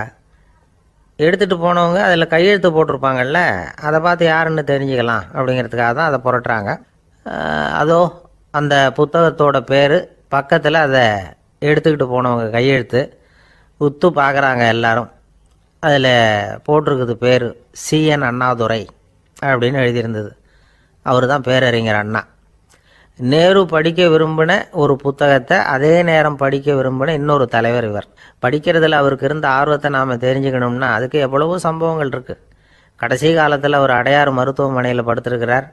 அவருக்கு ஒரு முக்கியமான அறுவை சிகிச்சை செய்ய வேண்டியிருக்குது அவசரமாக. அமெரிக்காவிலேருந்து டாக்டர் மில்லர் வந்திருக்கிறார். அவர்கிட்ட கேட்குறார், டாக்டர் நாளைக்கே அறுவை சிகிச்சை செய்ய போகிறீங்களா அப்படின்னு. ஆமாங்கிறார் டாக்டர் மில்லர். நாளைக்கு மறுநாள் செஞ்சுக்கிறேனே அப்படின்னாரான் அண்ணா.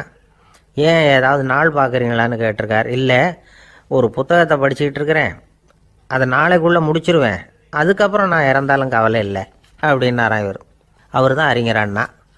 சங்ககால நூல்கள்லேருந்து சமீபத்தில் வந்த நூல்கள் வரைக்கும் எல்லாம் அவர் படிச்சிருக்கிறார்.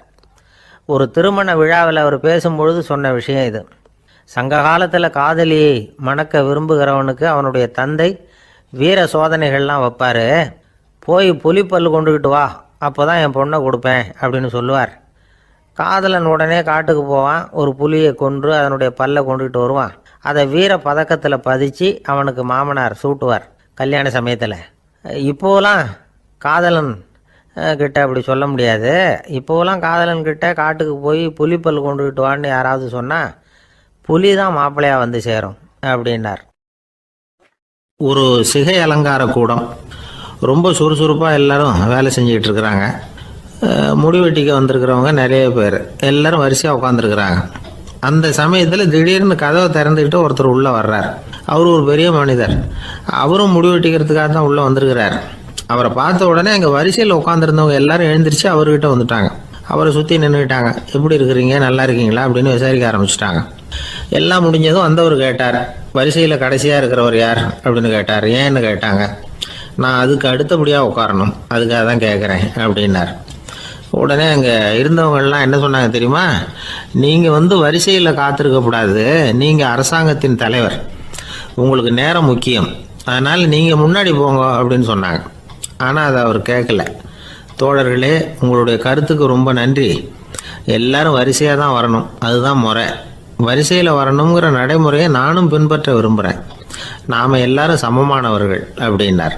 இப்படி சொல்லிவிட்டு வரிசையில் கடைசியாக இருந்த ஒரு நாற்காலியில் போய் உட்காந்துக்கிட்டார். தன் சட்டை பையில் இருந்த ஒரு செய்தித்தாளை எடுத்தார், படிக்க ஆரம்பிச்சிட்டார். ஆனால் அங்கே இருந்தவங்களால இதை பார்த்துக்கிட்டு சும்மா இருக்க முடியல. ஒருத்தர் எழுந்திரிச்சு வந்தார். ஐயா, இப்போ என்னுடைய முறை வந்திருக்குது, நான் தான் போக வேண்டிய முறை. உங்களை இங்கே காத்திருக்க வைக்கிறத விட ஒரு 5 ஆண்டுகளுக்கு கூட நான் முடிவெட்டிக்காமே இருந்துட முடியும் அப்படின்னார். அவர் மறுபடியும் சொன்னார், ஐயா, நீங்கள் வரிசை முறையை தாண்டி போக விருப்பப்படல, சரி, ஆனால் என்னுடைய முறையை மாற்றி கொடுக்கறதுக்கு எனக்கு முழு உரிமை இருக்குது.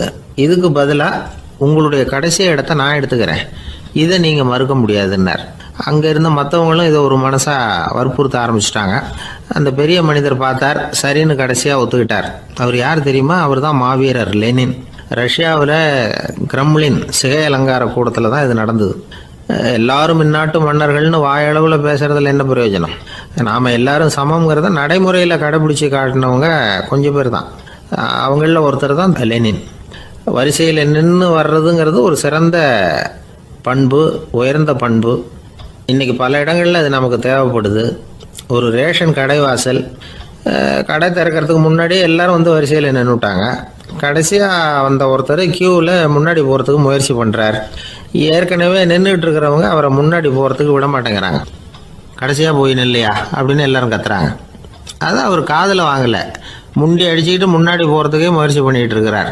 எல்லாரும் சேர்ந்து அவரை வலுக்கட்டாயமாக இழுத்து கொண்டாந்து பின்னாடி கொண்டு போய் நிறுத்திவிட்டாங்க. நிறுத்திவிட்டு சொன்னாங்க, இதை பாருப்பா, நாங்கள் இருக்கிற வரைக்கும் நீங்கள் முன்னாடி போய் எதையும் வாங்க முடியாது, தெரிஞ்சுக்கோ அப்படின்னாங்க. இப்போ அந்த ஆள் சொன்னாராம், நான் இங்கே பின்னாடி நிற்கிற வரைக்கும் நீங்களும் எதுவும் வாங்க முடியாது அப்படின்னாராம். ஏன்னு கேட்டிருக்கிறாங்க. நான் தான் அந்த கடையை திறக்க வேண்டிய ஆள் அப்படின்னா. நமக்கு முன்னாடி நமக்கு வேண்டிய ஒருத்தர் ஒரு கிளாஸில் நமக்கு பழச்சாறு கொண்டாந்து வைக்கிறாருன்னு வச்சுக்கோங்க.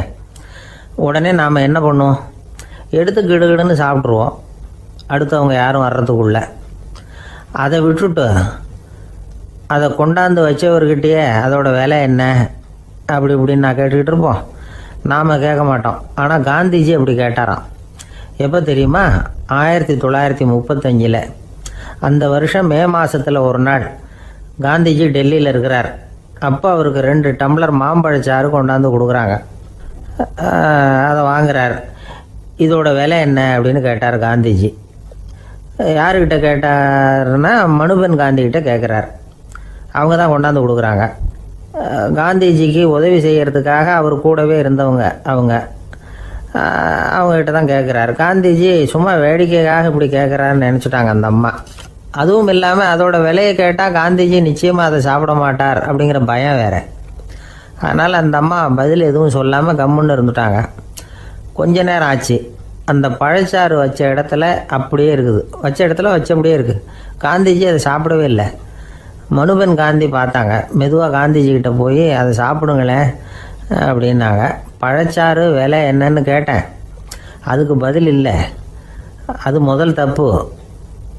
பதிலை எதிர்பார்த்திருந்தும் அதை பற்றி விசாரிக்கலை. அது 2வது தப்பு. இப்படி 2 தப்புகளை பண்ணிவிட்டு என்கிட்ட வந்து இதை சாப்பிடுங்கன்னு சொன்னால் அது எப்படி அப்படின்னு கேட்டாராம் காந்திஜி. மனுபென் காந்தி என்ன சொல்கிறதுன்னு தெரியாமல் திகைச்சு போய் நின்றுக்கிட்டு இருந்தாங்க. காந்திஜி தொடர்ந்து சொன்னாராம்.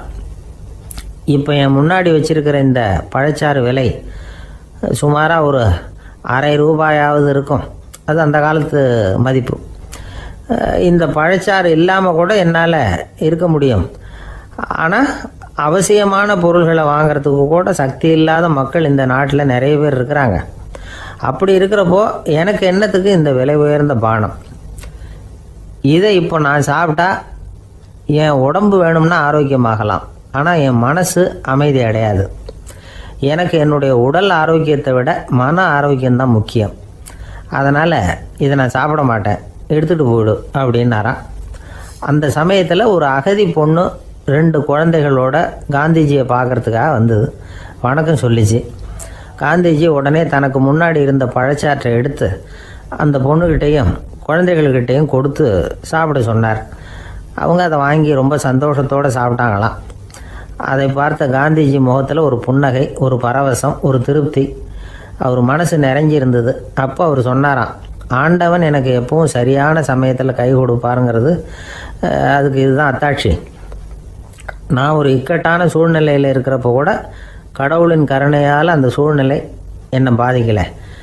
என் கூட இவ்வளோ நாள் பழகியும் கூட இங்கே இருக்கிறவங்க எனக்கு அதிக விலை உள்ள பழரசத்தை கொடுத்தாங்க. ஆனால் சரியான நேரத்தில் அதை சாப்பிட வேண்டியவங்களை என்கிட்ட அனுப்பி வச்சு என்னை சந்தோஷப்படுத்தினார் கடவுள். அவருக்கு நன்றி அப்படின்னாராம் மகாத்மா காந்தி. உடல் ஆரோக்கியத்தை விட மன ஆரோக்கியம்தான் எனக்கு முக்கியம்னு சொன்னார் பாருங்கள். அதை நாம் எல்லாரும் மனப்பூர்வமாக இன்றைக்கி சிந்திச்சு பார்க்கணும். இந்த காலத்தில் எல்லாரும் அப்படியா நினைக்கிறாங்க? எனக்கு தெரிஞ்ச ஒருத்தர் இருந்தார். தினமும் காலையில் ஒரு காஃபி சாப்பிட உட்கார்ற நேரத்தில் பக்கத்து வீட்டுக்காரர் வந்து சேருவார் கரெக்டாக. உடனே அவரும் தனக்குன்னு வந்திருக்கிற காப்பியை எடுத்து மனப்பூர்வமாக பக்கத்து வீட்டுக்காரர்கிட்ட கொடுத்துருவார். அதுக்கப்புறம் அவருக்காக வேறு காப்பி போட்டு கொண்டாந்து கொடுத்தாலும் வேண்டான்னு சொல்லிடுவார். ஆண்டவனாக பார்த்து சரியான நேரத்தில் அவரை எங்கள் வீட்டுக்கு தினமும் அனுப்பி வைக்கிறார் அப்படிம்பார். ஏன் அப்படி சொல்கிறீங்க அப்படின்னு கேட்டோம் ஒரு நாள். அதுக்கு அவர் சொல்கிறார், எனக்கு என்னோட உடல் ஆரோக்கியம்தான் முக்கியம். இதை கடவுள் புரிஞ்சுக்கிட்டு எங்கள் வீட்டு காப்பியை சாப்பிட்றதுக்கு தினமும் அடுத்த வீட்டுக்காரனை அனுப்பி வைக்கிறார் அப்படின்னார் அவர். ஒரு நீதிமன்றம், அங்கே ஒரு கொலை வழக்கு சம்பந்தமாக விசாரணை நடந்துக்கிட்டு இருக்குது. அந்த வழக்கறிஞர் ரொம்ப தீவிரமாக வாதாடிக்கிட்டு இருக்கிறார். தன்னுடைய கட்சிக்காரர் நிரபராதிங்கிறது அவருக்கு நல்லா தெரியும். அதனால தான் அவர் சார்பாக வாதாடுறதுக்கே ஒத்துக்கிட்டார். அப்படி அவர் மும்முரமாக வாதாடிக்கிட்டு இருக்கிற சமயத்தில் அவசரமாக தந்தி ஒன்று வந்து சேர்ந்தது.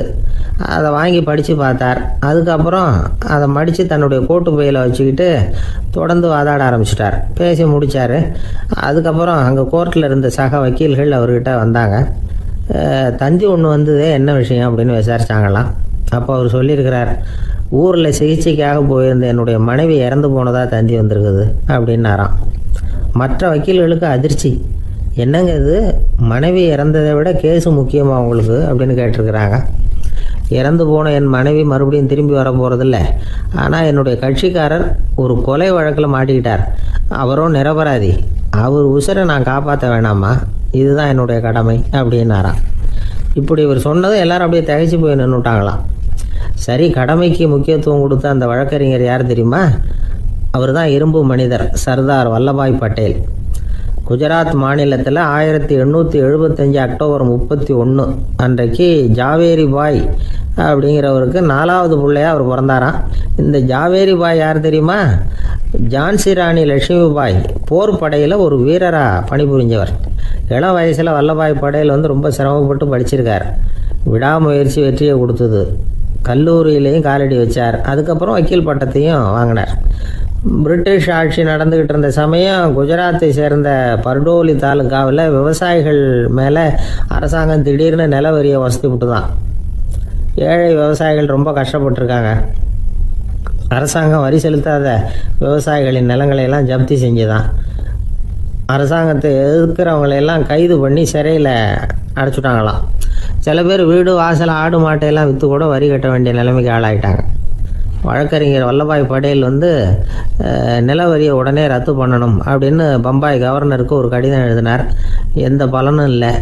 உடனே எல்லா விவசாயிகளையும் அணி திரட்டினார்.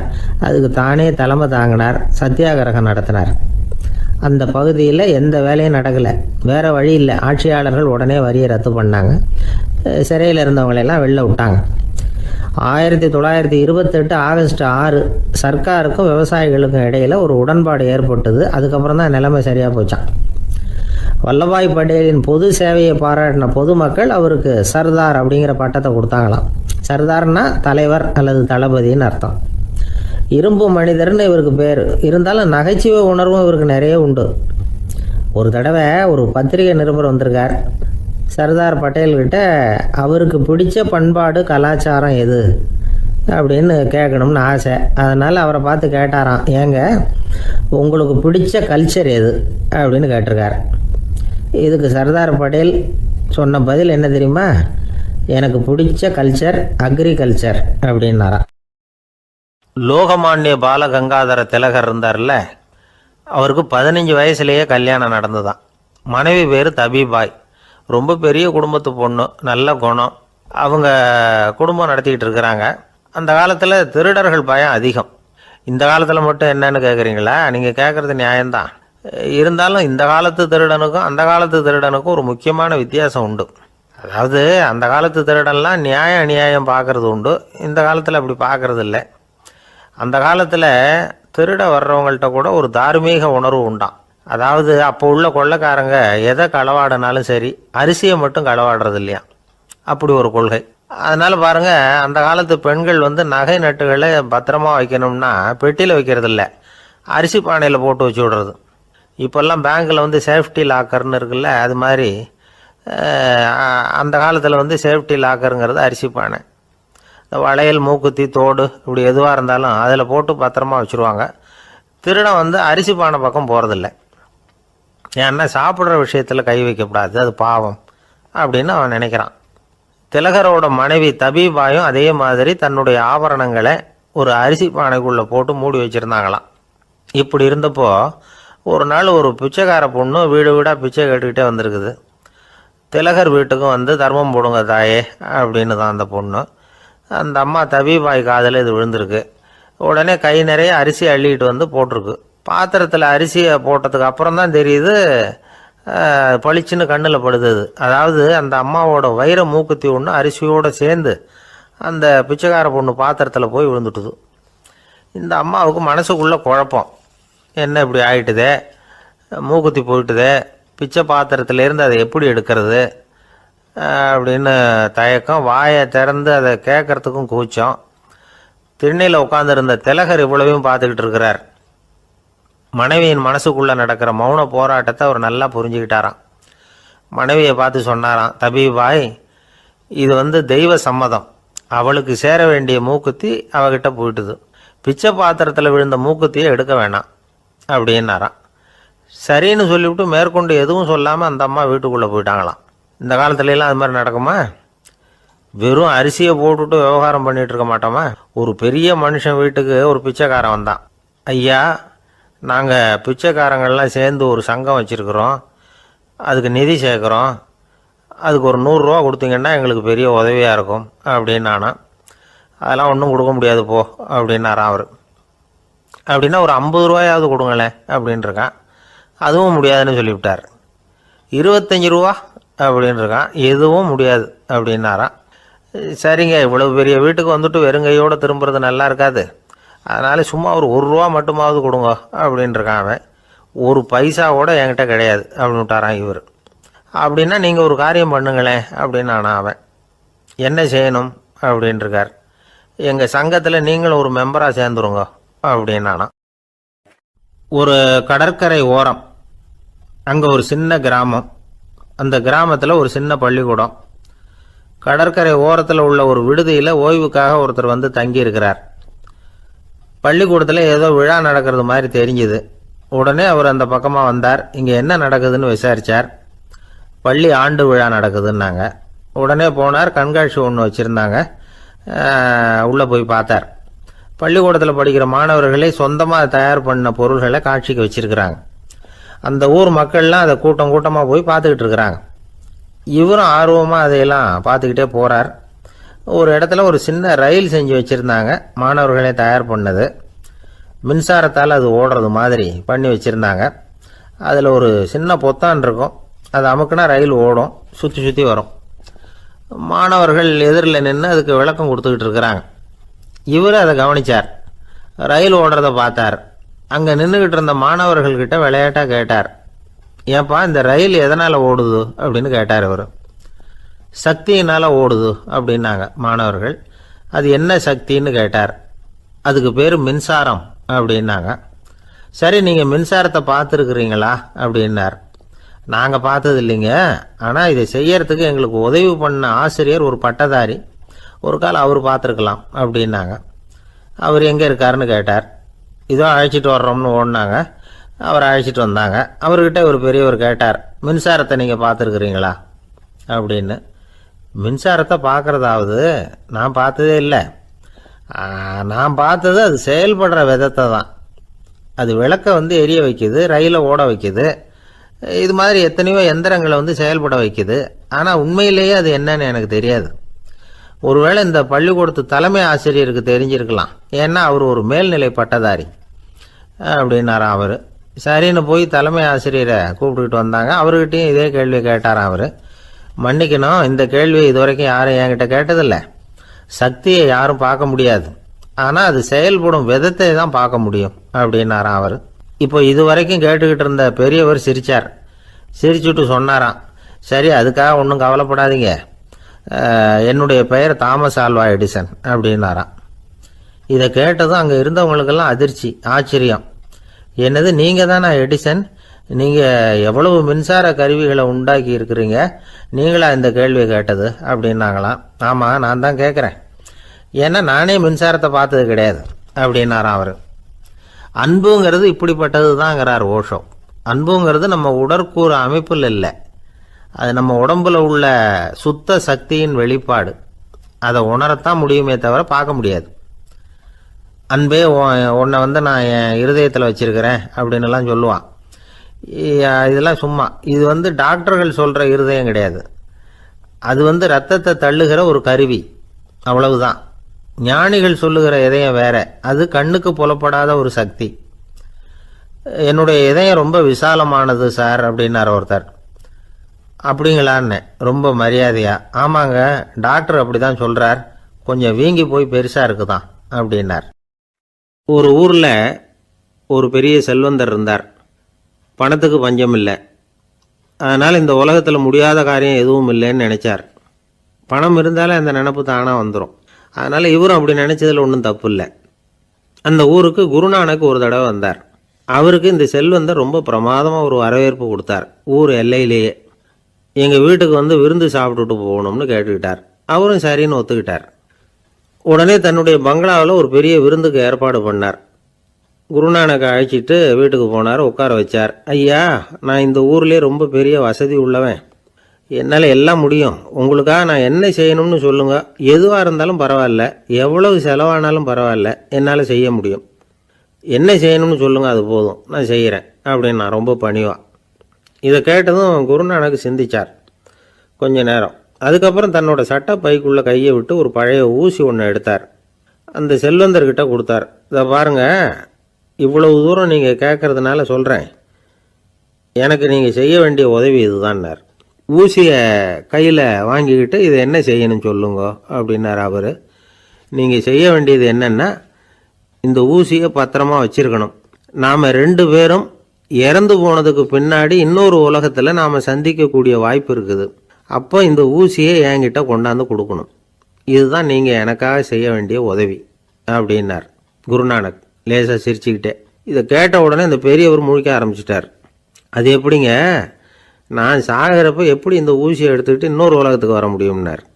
ஊசி மாதிரி ஒரு சின்ன பொருளை கூட இந்த உலகத்தை விட்டு நாம் போகிறப்ப எடுத்துகிட்டு போக முடியாதுங்கிறப்போ உங்களோட செல்வத்தையெல்லாம் எப்படி அங்கே எடுத்துகிட்டு வர போகிறீங்க அப்படின்னு கேட்டார் குருநானக். அதுக்கப்புறம் தான் அந்த பெரியவர் யோசிக்க ஆரம்பித்தாராம். குருநானக் சொல்கிறார், இதை பாருங்கள், நாம் செய்கிற நல்லது கெட்டது தான் கடைசி வரைக்கும் நம்ம கூட இருக்கும். அடுத்தவங்க நல்லா இருக்கணுங்கிறதுக்காக பொருளை செலவு செய்யணும், அப்படி செய்யலைன்னா எந்த பிரயோஜனமும் இல்லை அப்படின்னார். அதுக்கப்புறம் தான் அந்த செல்வந்தரின் அறிவு கண் திறந்து தான். உடனே குருநானக்கை வணங்கினார். ஐயா, என்கிட்ட இருந்த ஆணவம் போயிட்டுது, இனிமேல் என்கிட்ட இருக்கிற செல்வத்தை நல்ல வழியில் செலவழிப்பேன் அப்படின்னாராம்.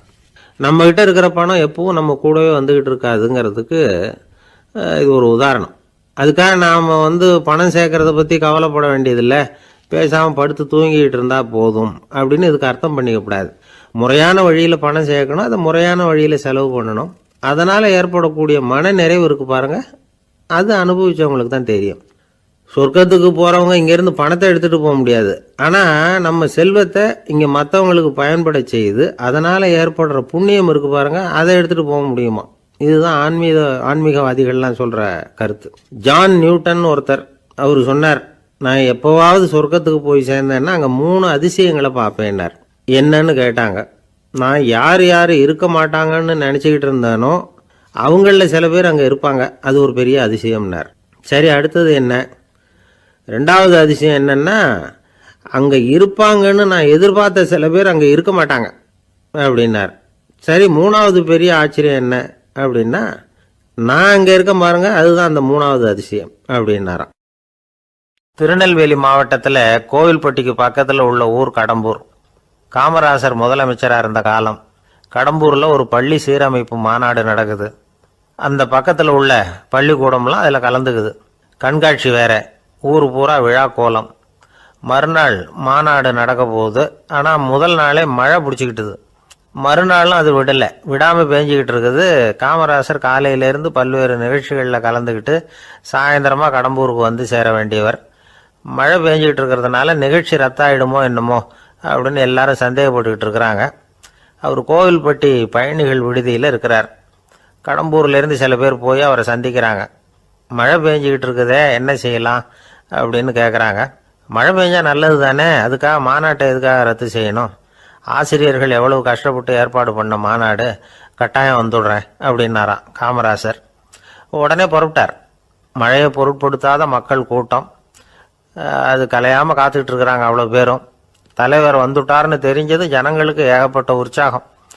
ஜனங்கள் அவ்வளவு உற்சாகமாக வரவேற்றாங்க. மாநாடு ஆரம்பமாச்சு. மலர் மாலைகள் மலை மாதிரி குவிய ஆரம்பிச்சுட்டுது. வரிசையாக ஒவ்வொரு கல்வி நிலையம் சார்பாகவும் வரவேற்பு பத்திரம் வாசித்து கொடுக்குறாங்க. என்ன வாசிக்கிறாங்கங்கிறத காமராசர் கூர்ந்து கவனிக்கிறார். ஏகப்பட்ட புகழ் மொழிகள், ரொம்ப பாராட்டி புகழ்ந்து என்னென்னமோ வாசிச்சுக்கிட்டு இருக்கிறாங்க. கொடை வள்ளலே, குணக்குன்றே, மலையே, கடலே, இப்படி தமிழ் மொழியில் பாராட்டுறதுக்கு எத்தனை வார்த்தைகள் உண்டோ அத்தனையும் அதில் சேர்த்துருக்குறாங்க. காமராசர் பொறுமை இழந்துட்டார். போதும் போதும், உங்கள் எல்லாரையும் பார்த்து 2 வார்த்தை பேசிவிட்டு போகிறதுக்காக தான் நான் வந்திருக்கிறேன்.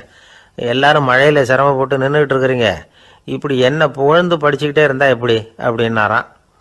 அதுக்கப்புறம் பேசி முடிச்சிருக்கிறார். மாநாட்டு நிகழ்ச்சிகள் முடிஞ்சதும் இன்னொரு நிகழ்ச்சியில் கலந்துக்கிறதுக்காக புறப்பட்டாராம். ஒரு திறந்த ஜீப்பில் அவரை ஊர்வலமாக அழைச்சிக்கிட்டு போயிருக்கிறாங்க. தெருவில் 2 பக்கமும் ஏகப்பட்ட கூட்டம். அங்கங்கே ஜீப்பை நிறுத்தி ரோஜா மாலை ஜருக மாலை இப்படி போட்டுக்கிட்டே இருக்கிறாங்க. அதையெல்லாம் அப்படி அப்படியே வாங்கி அங்கங்கே நின்றுக்கிட்டு இருந்த குழந்தைகள்கிட்டையும் தாய்மார்கள்கிட்டையும் கொடுத்துக்கிட்டே போகிறார். அந்த சமயத்தில் கூட்டத்துக்கு அப்பால் ஒரு பெரியவர் கையில் ஒரு மல்லிகை சரத்தோடு நின்றுட்டு இருக்கிறார். அவரால் முண்டி அடிச்சுக்கிட்டு முன்னால் வர முடியல. காமராசர் இதை கவனிக்கிறார். அவ்வளவுதான், உடனே நிறுத்தப்பா வண்டியை அப்படிங்கிறார். ஜீப்பு நிற்கிது. டிரைவரை பார்த்து, அதோ பார், அங்கே ஒருத்தர் நிற்கிறார் பார், அவரை இங்கே அழைச்சிட்டு வா அப்படின்னாராம். கூட்டம் வழி விடுது. அந்த பெரியவரை கிட்டத்தில் அழைச்சிட்டு வர்றாங்க. காமராசர் அவரை பார்த்து, வாங்க வாங்க, நல்லா இருக்கீங்களா அப்படின்னு சத்தம் போட்டு உற்சாகமாக விசாரிக்கிறாராம். பெரியவர் கண்களில் கண்ணீர், பேச்சு வரல. மல்லிகை சரத்தை அவருக்கு போடுறார். கொஞ்ச நேரம் அவர்கிட்ட பொறுமையாக பேசிக்கிட்டு இருந்துட்டு அவரை அனுப்பி வைக்கிறார் காமராசர். பெரியவர் போனதுக்கு அப்புறம் காமராசர் பக்கத்தில் இருந்தவங்க கிட்ட சொல்கிறார் அந்த பெரியவரை பற்றி. அந்த காலத்தில் ரொம்ப கஷ்டப்பட்டவர் இவர், ஜெயிலுக்கு போனவர் அப்படின்னு ரொம்ப உருக்கமாக நெகிழ்ந்து போய் சொல்கிறார். இதில் ஒரு விஷயத்தை கவனிங்க. தன்னை புகழ்ந்து படிக்கப்பட்ட வாழ்த்து மடலை படிக்க வேணாம்னு தடுத்து நிறுத்தினார். எங்கேயோ ஒரு மூலையில் கையில் ஒரு 4 முழம் மல்லிகை சரத்தோடு ஒதுங்கி நின்றுக்கிட்டு இருந்த அந்த தொண்டரை அவ்வளவு பெரிய கூட்டத்துக்கு நடுவுலையும் தேடி கண்டுபிடிச்சி கிட்டத்தில் கூப்பிட்டு அவர் கொடுத்த அன்பு மாலையை வாங்கி கழுத்தில் போட்டுக்கிட்டார். அதுதான் காமராசர். தோல்விகள் கூட அவரை கொஞ்சம் கூட பாதித்ததில்லை. ஒரு பொது தேர்தலில் அவர் தோற்று போகிறார். தொண்டர்கள்லாம் அழறாங்க. அதில் ஒருத்தர் மெதுவாக காமராசர்கிட்ட போய், என்ன தலைவரே, நீங்கள் கூட தோற்று போயிட்டீங்களே அப்படின்னு கலக்கமாக சொல்லியிருக்கிறார். அதுக்கு காமராசர், நான் கூட தோற்று போகிறதுக்கு பேர் தான்ப்பா ஜனநாயகம் அப்படின்னாராம். 21ஆம் வருஷம் செப்டம்பர் மாதம் 22ஆம் தேதி மதுரை மேலமாசி வீதியில் உள்ள ஒரு வீடு. அங்கே அன்னைக்கு நடந்த ஒரு அற்புத நிகழ்ச்சி பின்னாடி உலக மக்களையெல்லாம் ஆச்சரியப்பட வச்சுது. இந்திய வரலாற்றிலேயே அது ஒரு முக்கியமான நிகழ்ச்சி. உலக மக்கள் கவனமெல்லாம் காந்திஜியின் பக்கம் திரும்புறதுக்கு காரணமாக இருந்த நிகழ்ச்சி அது. கதர் துணி பிரச்சாரத்துக்காக காந்திஜி மதுரைக்கு வந்திருந்தார். சென்னை துணி வணிகர் சங்கத்தின் துணைத் தலைவர் ஒருத்தர் இருந்தார், ராம்ஜி கல்யாண் சேட்ஜி. அவருடைய வீடு மதுரை மேலமாசி வீதியில் இருந்தது. அந்த வீட்டில் தான் காந்திஜி தங்கியிருந்தார். அப்போது வயலுக்கு போகிற உழவர்கள்லாம் சின்ன சின்ன துண்டை இடுப்பில் கட்டிக்கிட்டு கலப்பையை தூக்கிக்கிட்டு தெருவில் நடந்து போகிறத கவனித்தார். ஏற்கனவே சேலத்துக்கு தெற்க பல பகுதிகளில் ஆண்களும் பெண்களும் அறகுறை ஆடைகளோடு உழைச்சிக்கிட்டு இருக்கிறத கண்ணால் கண்டிருக்கிறார் அவர். இந்தியரின் சராசரி உடை இவ்வளவு தான் அப்படிங்கிறத புரிஞ்சுக்கிட்டார். மனசை என்னவோ பண்ணியிருக்குது. ராத்திரி பூரா அதை பற்றியே யோசனை. 22/9/21 வியாழக்கிழமை காலையில் காந்திஜி எழுந்திருக்கிறார். அவர் கூட தங்கியிருந்தவங்களையெல்லாம் பார்த்து சொன்னார், இன்னையிலிருந்து அறையில் முழு அகலத்துண்டு தான் கட்டுவேன். குளிர் அதிகமாக உள்ள காலங்களில் மட்டும் போர்வை ஒன்றை உபயோகப்படுத்துவேன். மற்றபடி மேலங்கியோ குல்லாவோ எதுவும் போட்டுக்க மாட்டேன். தற்காலிகமாக இந்த ஏற்பாட்டை 1 மாதத்துக்கு ஏற்றுக்குவேன். அதுக்கு பிறகு உசிதம் போல் எண்ணி பார்த்து முடிவு பண்ணுவேன் அப்படின்னார். அவருடைய குரல் உறுதியாக இருந்துதான். உடனே செயலில் இறங்கினார். தம்முடைய 10 முழ வேட்டி, மேலங்கி, உள் சட்டை, குல்லா எல்லாத்தையும் களைஞ்சார். வேட்டியிலிருந்து ஒரு 4 முழ துணியை எடுத்துக்கிட்டார். இதுக்கு உதவி செஞ்சவர் அன்னைக்கு விருதுநகரில் பிரபல தொண்டராக இருந்த பழனிக்குமார பிள்ளை. வெட்டி எடுத்த துண்டை நீள வாக்கில் ரெட்டையாக மடித்தார். அதை இடுப்பில் துண்டு மாதிரி கட்டிக்கிட்டார். தலையில் சின்ன உச்சி குடுமி, அறையில் சின்ன துண்டு. அண்ணல் காந்தி ஆண்டி கோலத்தில் காட்சி அளிக்கிறார்.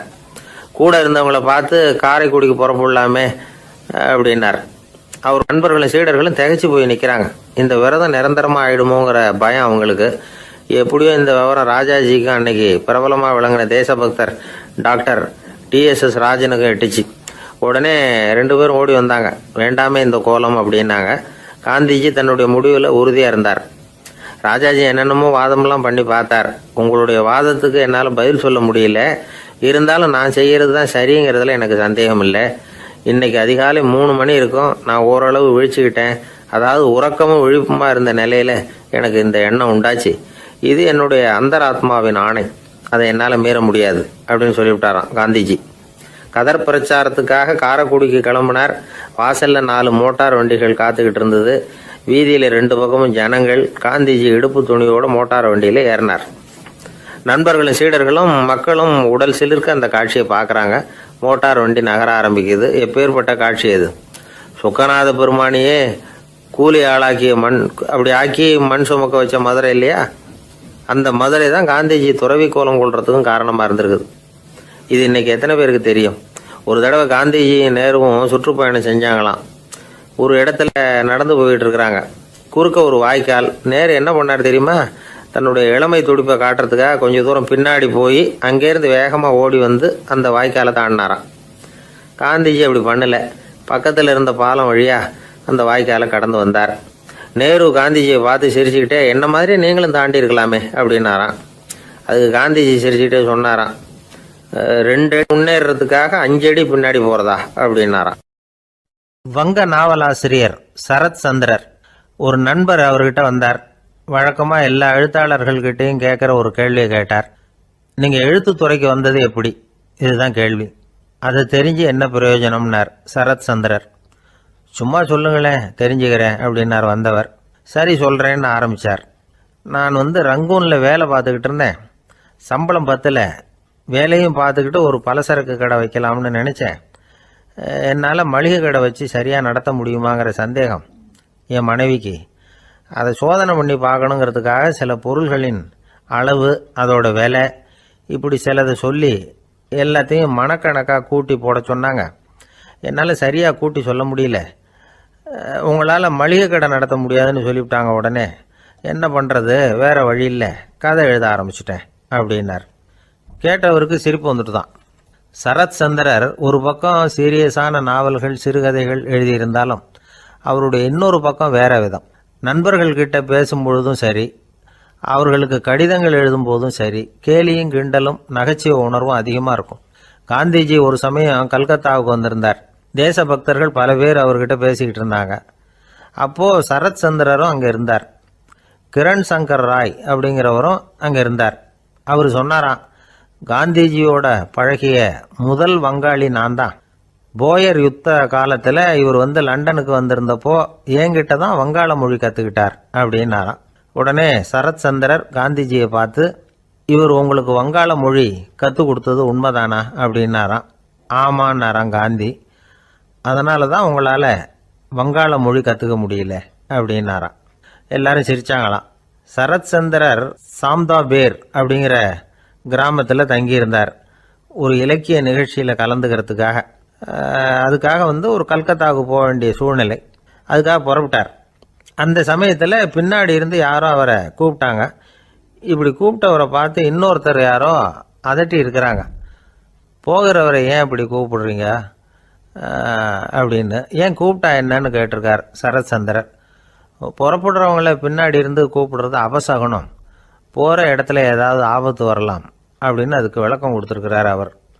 உடனே சரத் சந்திரர் சொன்னாராம், இதோ இவங்க என்ன இலக்கிய கூட்டத்துக்கு அழைச்சிட்டு போகிறாங்களே, இதை விட வேற என்ன ஆபத்து வந்துட போகுது அப்படின்னாராம். இப்படி சரத் சந்திரருக்கு இயல்பாகவே நகைச்சுவை உணர்வு உண்டு. அவருடைய நண்பர் ஒருத்தர் வீட்டுக்கு கூப்பிட்டுருந்தார். அங்கே ஒரு கச்சேரிக்கு ஏற்பாடு பண்ணியிருந்தாங்க. சரத் சந்திரருக்கு இயல்பாகவே கச்சேரியில் நீண்ட ஆலோசனையெல்லாம் கேட்கறதுக்கு பொறுமை இருக்காது. அதனால் மெதுவாக பாட போகிறவர் எப்படி அப்படின்னு கேட்டிருக்கார். அவருக்கு ரொம்ப நல்லா பாட தெரியும் அப்படின்னு சொல்லியிருக்கிறாங்க. அதுக்கு சரத் சந்திரர், பாட தெரியுங்கிறது சரி, பாட்டை நிறுத்த தெரியுமா அதை சொல்லுங்கள் முதல்ல அப்படின்னாராம். வாழ்க்கையில் சில சந்தர்ப்பங்களில் நாம் சில அவமானங்களை சந்திச்சே தீர வேண்டியிருக்கு. என்ன பண்ணுறது, காலம் அப்படி. அவமானப்படுறவங்க உடனே அடங்கி போடுறது தான் உலக வழக்கம். அவமானப்பட்டால் உடனே சீறி எழறவங்களும் உண்டு. ஆனால் அதையே ஒரு சவாலாக எடுத்துக்கிட்டு முன்னுக்கு வர்றவங்களும் சில பேர் இருக்கிறாங்க. அவங்க ரொம்ப அபூர்வம். இன்றைக்கி மனோதத்துவ நிபுணர்கள்லாம் என்ன சொல்கிறாங்க தெரியுமா? அவமானப்பட்டுட்டா உடனே அடங்கி போயிடக்கூடாதான். அதையே ஒரு சவாலாக எடுத்துக்கிட்டு மனசில் ஒரு வைராக்கியத்தோட முயற்சி பண்ணினா வாழ்க்கையில் எல்லாரும் முன்னேறலாமா. அவமானம்ங்கிறத நாம் வைராக்கியமாக மாற்றிக்கணும். அதுதான் வெற்றிக்கு வழி. ராமர் இந்த பூமியில் பிறந்ததே ஒரு வைராக்கியத்தினால தான் சார் அப்படின்னார் ஒருத்தர். எப்படிங்க அது அப்படின்னு கேட்டேன். அவர் சொன்னார், தசரதருக்கு ராமர் குழந்தையா பிறக்கணும், அப்போ தான் இங்கே இருக்கிற கஷ்டங்கள்லாம் நீங்கும் அப்படின்னு சர்வ லோகமும் எதிர்பார்த்துக்கிட்டு இருக்குது. ஆனால் அவர் எப்போ பிறப்பார் அப்படின்னு யாருக்கும் தெரியல. அந்த காரியம் சீக்கிரம் நடக்கணுமே, அதுக்கு என்ன பண்ணுறது? நாரதர் வந்தார் ஒரு நாள் தசரதரை தேடி. தசரதா, உனக்கு ஒரு செய்தி தெரியுமான்னு ஆரம்பித்தார். அவர் எப்பவும் இப்படித்தானே ஆரம்பிக்கிறது வழக்கம். என்ன விஷயம்னு கேட்டார் தசரதர். தசரதா, நீ அடிக்கடி உன்னோட தேரில் ஏறிக்கிட்டு தேவலோகத்துக்கு போகிற, அங்கே போகிற வர்ற எல்லாம் பண்ணிகிட்டு இருக்க, எல்லாம் சரி. தேவலோகத்திலையும் உன்னை நல்லபடியாக தான் வரவேற்கிறாங்க. தேவேந்திரன் உன்னை பிரியமாக அழைச்சிட்டு போய் தன்னுடைய அரியாசனத்திலேயே தனக்கு பக்கத்திலேயே உட்கார வைக்கிறான். நீயும் சந்தோஷமாக உட்காந்து பேசிவிட்டு வந்துடுற. ஆனால் நீ இங்கே வந்ததுக்கு அப்புறம் அங்கே என்ன நடக்குது தெரியுமா உனக்கு அப்படின்னாரான் நாரதர். என்ன நடக்குது எனக்கு ஒன்றும் தெரியலையே அப்படின்னாரான் தசரதர். நாரதர்கிட்ட வந்து கிட்டத்தில் வந்து கேட்டிருக்கார், கொஞ்சம் சொல்லுங்கள் என்னது அப்படின்னு. அவர் நெருங்கி வந்தாரான் நாரதரும். மெதுவாக அவர் காதோட காதாக சொன்னாராம். அதாவது நம்ம பாஷையில் சொல்லப்போனால் பற்ற வைக்கிறார். நீ அங்கே தேவேந்திரங்கிட்ட உட்காந்து பேசிவிட்டு வந்த பிறகு நீ அங்கே உட்காந்துருந்த அரியாசனத்தை தண்ணி ஊற்றி கழுவி சுத்தப்படுத்துகிறாங்க. நீ என்ன அந்த அளவுக்கு சுத்தம் இல்லாத ஆளா, தினம் குளிக்காமையாக இருக்கிற அப்படின்னாராம். தசரதருக்கு இது ரொம்ப அவமானமாக போயிட்டுது. அப்படியே செய்கிறாங்க அப்படின்னாராம். ஆமாம், நீ வேணும்னா நான் சொல்கிறது உண்மையா இல்லையா அப்படின்னு சோதனை பண்ணி பார்த்துக்கோ அப்படின்னாரான் நாரதர். உடனே தசரதர் இதுக்காகவே புறப்பட்டு தேவலோகம் போனார். அங்கே வழக்கம் போலவே இவரை கூப்பிட்டு உட்கார வச்சு பேசிக்கிட்டு இருந்தான் தேவேந்திரன். கொஞ்ச நேரம் பேசிக்கிட்டு இருந்துட்டு சரி நான் கிளம்புறேன்னு புறப்பட்டார்.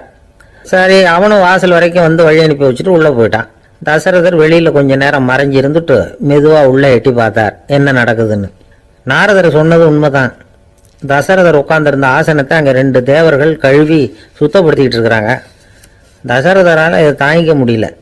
அவருக்கு ரொம்ப அவமானமாக போச்சு. நேராக கிடுகிடுன்னு தேவேந்திரங்கிட்டே போனார். நான் உட்காந்துருந்த இருக்கையே சுத்தம் பண்ணுறியே, நான் என்ன அந்த அளவுக்கு பாவியா அப்படின்னு கேட்டார். ரொம்ப கோபமாக கேட்டார். தசரதரே, மனுஷனுக்கு 3 கடன்கள் உண்டு. தேவ கடன், ரிஷி கடன், பித்ரு கடன். இதை தீர்க்காதவன் பாவியாகிறான்.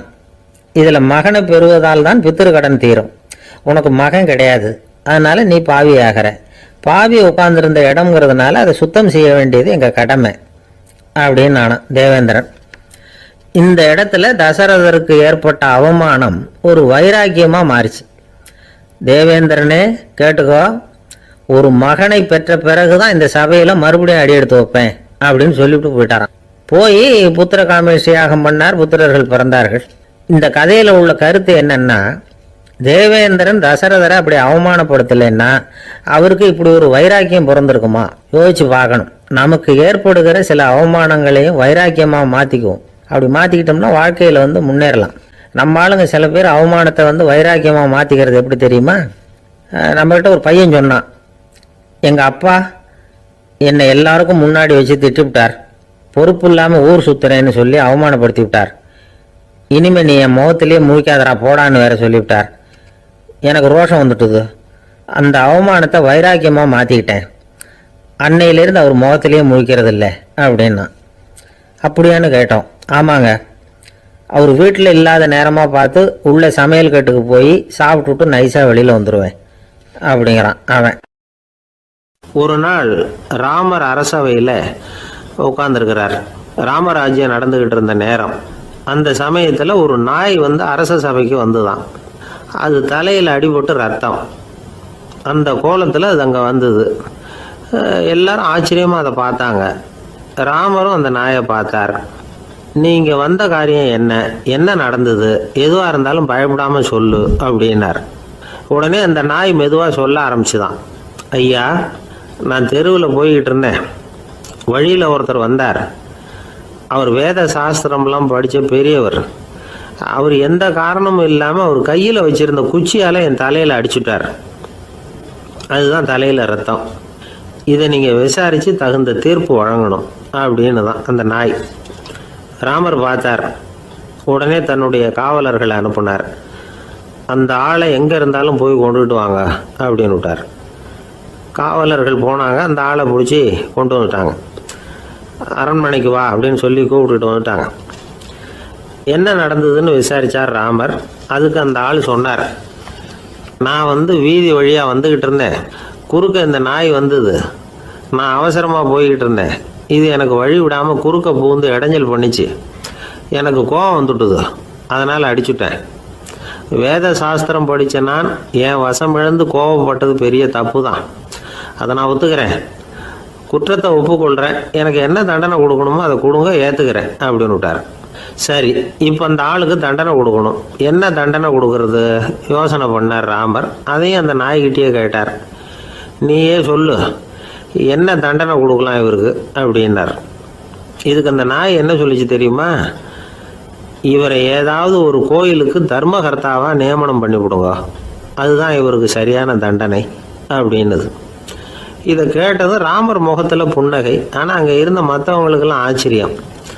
அது எப்படி, தப்பு செஞ்சவங்களுக்கு தண்டனை கொடுக்கறது தானே நியாயம், அதை விட்டுட்டு தர்மகர்த்தா பதவியை கொடுக்க சொல்லுது இந்த நாய் அப்படிங்கிற ஆச்சரியம்.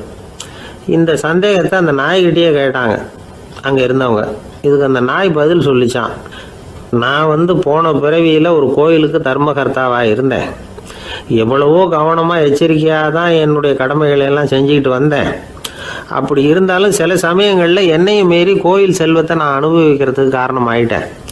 ஒரு கோவிலுக்கு தர்மகர்த்தாவாக இருக்கிறவங்க எப்படியும் இந்த பாவத்திலேருந்து தப்பிக்கிறது கஷ்டம். அதனால தான் நான் இந்த பிறவியில் நாயாக பிறந்து இப்படி கஷ்டப்படுறேன். இதே நிலைமை இந்த ஆளுக்கும் ஏற்படணும் அப்படிங்கிறதுக்காக தான் அவரையும் ஒரு கோயிலுக்கு தர்மகர்த்தாவை நியமிக்கும்படி கேட்டுக்கிட்டேன் அப்படின்னு தான் இந்த நாய். இதிலேருந்து என்ன தெரியுது? எந்த பதவியில் நாம் இருந்தாலும் நமக்கு தெரியாமல் கூட அதை தவறாக உபயோகப்படுத்தக்கூடாதுங்கிறத இதிலேருந்து புரிஞ்சுக்கணும். இல்லைன்னா அடுத்த பிறவியில் நாயாக பிறந்து எங்கேயாவது போய் வாழை ஆட்டிட்டு நிற்க வேண்டியது தான். கோவில் வாசலில் 2 நாய் பேசிக்கிட்டு இருந்துதான். போன ஜென்மத்தில் நான் மனுஷனாக தான் இருந்தேன். ஒரு கோவில் பூசாரி பேச்சை கேட்டுவிட்டு அவரோட கூட்டு சேர்ந்துக்கிட்டு ஆண்டவன் போட்டிருந்த நகையெல்லாம் அபகரித்து என்கிட்ட கொடுத்தாரு அவர். நான் எடுத்துகிட்டு வந்துட்டேன். திருடினது அந்த ஆள் தான், எடுத்துக்கிட்டு வந்தது தான் நான். இருந்தாலும் நான் மட்டும் நாயாக பிறந்துட்டேன். இப்போ மட்டும் அந்த பூசாரி என்கிட்ட மாட்டினா கடித்து குதறி விடுவேன் அப்படின்னு தான். அவசரப்பட்டு அப்படி செஞ்சுடாதே, பதிலுக்கு அவரும் உன்னை திருப்பி கடித்தாலும் கடிச்சிருவார். ஏன்னா அவரும் இப்போ ஒரு நாயாக தான் பிறந்திருக்கிறார் அப்படின்னு தான். இன்னொன்று, அது எப்படி உனக்கு தெரியும்னு தான். இது நான் தானே அது அப்படின்னு தான் அந்த நாய். காசியில் இருக்கிற கடவுள் காசி விஸ்வநாதர், அங்கே இருக்கிற தேவி காசி விசாலாட்சி. இவங்க 2 பேரும் ஒரு நாள் பேசிக்கிட்டு இருந்தப்போ கடவுள் சொன்னார், இந்த மனிதர்களை நாம் ரொம்பவும் நம்பிக்கையோடு தான் படைச்சிருக்கிறோம். இருந்தாலும் அவங்களுக்கு தான் நம்பிக்கை இல்லை, எதுலேயும் ஒரு உண்மையான நம்பிக்கை இல்லாமல் வாழ்ந்துக்கிட்டு இருக்கிறாங்க அப்படின்னார். என்ன அப்படி சொல்கிறீங்க? அதை பாருங்கள், எவ்வளவு பேர் காசியை தேடிட்டு வந்து கங்கையில் குளிச்சுக்கிட்டு இருக்கிறாங்க. அவங்களெலாம் நம்பிக்கை இல்லைன்னா இவ்வளவு தூரம் தேடிட்டு வந்து இங்கே குளிப்பாங்களா அப்படின்னு நாங்கள் தேவி. சரி, அதை சோதித்து பார்க்கலாம் அப்படின்னு 2 பேரும் முடிவு பண்ணிக்கிட்டாங்க. உடனே ஒரு திட்டம் போட்டாங்க. அது எப்படின்னா, நாம் 2 பேருமே பக்தர்கள் மாதிரி உருவத்தை மாற்றிக்கிட்டு கங்கை கரைக்கு போக வேண்டியது. நான் கங்கையில் இறங்கி குளிக்கிறேன். கொஞ்ச நேரத்தில் சுழலில் மாட்டிக்கிட்டது மாதிரி நடிக்கிறேன். நீ உடனே கரையிலேருந்து சத்தம் போடும். என்னோடய வீட்டுக்காரரை யாராவது காப்பாற்றுங்களேன்னு சத்தம் போடும். அதோடு இன்னொன்று சொல்லு, யாராவது ஒரு புண்ணிய ஆத்மா அவர்கிட்ட போய் அவருடைய முடியை பிடிச்சி இழுக்கணும். அப்படி ஒரு சாபம் இருக்குது எங்களுக்கு. புண்ணிய ஆத்மா, அதாவது எந்த பாவமும் செய்யாத இல்லாத ஒருத்தர் தான் அவரை காப்பாற்ற முடியும். அப்படிப்பட்டவங்க யாராவது வெள்ளத்தில் குதிச்சு என்னுடைய கணவரை காப்பாற்றுங்கோ அப்படின்னு நீ சத்தம் போடு, கூச்சல் போடு, என்ன நடக்குதுன்னு பார்க்கலாம் அப்படின்னார் கடவுள். சரின்னு சொல்லி 2 பேருமா சாதாரண பக்தர்கள் மாதிரி கங்கை கரைக்கு சேர்ந்தாங்க. அவர் இறங்கி குளித்தார். திட்டம் போட்டது மாதிரியே சுழலில் மாட்டிக்கிட்டது மாதிரி கத்துனார். கரையில் இருந்த அந்த அம்மா, ஐயோ என் கணவரை காப்பாற்றுங்களேன், யாராவது காப்பாற்றுங்களேன்னு கத்துனாங்க. பல பேர் ஓடி வந்தாங்க. உடனே இவங்க, பாவம் இல்லாத புண்ணிய ஆத்மா ஒருத்தரால் தான் என்னுடைய கணவர் காப்பாற்றப்படணுங்கிறது விதி, அப்படி ஒரு சாபம் இருக்குது, அதனால் புண்ணிய ஆத்மா யாராவது அவர்கிட்ட போய் அவர் முடியை பிடிச்சி தூக்கினா அவரை காப்பாற்றி விடலாம் அப்படின்னாங்க. இவங்க இப்படி சொன்னதும் எல்லாரும் திகைச்சு போய் நின்றுட்டாங்க. ஒவ்வொருத்தருக்கும் அவங்க செஞ்ச பாவம்லாம் ஒவ்வொன்றா ஞாபகத்துக்கு வர ஆரம்பிச்சுட்டுது. சரி, இதுக்கு நாம் லாயக்கு இல்லை அப்படின்னு சொல்லி ஒதுங்கி போக ஆரம்பிச்சிட்டாங்க எல்லாம். இந்த சமயத்தில் யாரோ ஒருத்தர் வேகமாக ஓடி வந்தார். ஆற்றுல குதிச்சார். அவர்கிட்ட போனார், முடியை பிடிச்சார், தூக்கினார், அவரை காப்பாற்றி கரைக்கு கொண்டுட்டு வந்துட்டார். அப்படி காப்பாற்றின அந்த ஆளை இவங்க 2 பேரும் தனியாக கூப்பிட்டுக்கிட்டு ஒரு மண்டபத்துக்கு வந்துட்டாங்க. வந்து விசாரிக்கிறாங்க.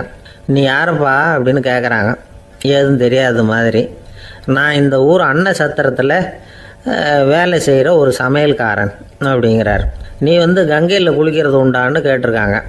நான் இந்த ஊர்லேயே தான் இருக்கிறேன், இருந்தாலும் தினமும் கங்கையில் குளிக்கிறது இல்லை, எப்பாவது ஒரு நாள் அங்கே குளிப்பேன் அப்படின்னார். கங்கையில் மூழ்கி எழுந்திரிச்சா பாவம்லாம் தொலையும்னு சொல்கிறாங்க. அப்படி இருக்கிறப்போ அங்கே இன்றைக்கி கங்கையில் குளிச்சுக்கிட்டு இருக்கிறவங்கெல்லாம் தங்களை வந்து புண்ணிய ஆத்மாவா நினைக்கல.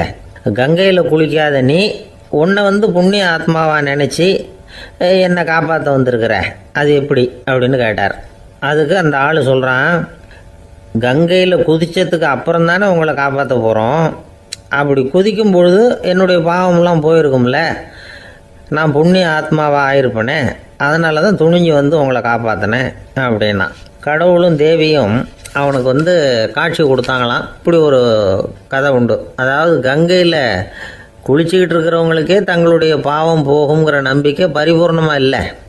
குளிக்காத ஒருத்தனுக்கு அந்த நம்பிக்கை இருந்தது. அதனால் அவனால் கடவுளை பார்க்க முடிஞ்சது. கடவுளை வந்து நாமளும் பார்க்க முடியுமா முடியாதா அப்படிங்கிற குழப்பம்லாம் நமக்கு வேண்டியதில்லை. நம்பிக்கையோடு வாழணுங்கிற உண்மையை மட்டும் இந்த கதையிலேருந்து புரிஞ்சுக்கிட்டால் போதும். ஏன்னா இந்த கதையை கேட்டுட்டு ஒரு நண்பன் குதர்க்கமாக ஒரு கேள்வி கேட்டான்.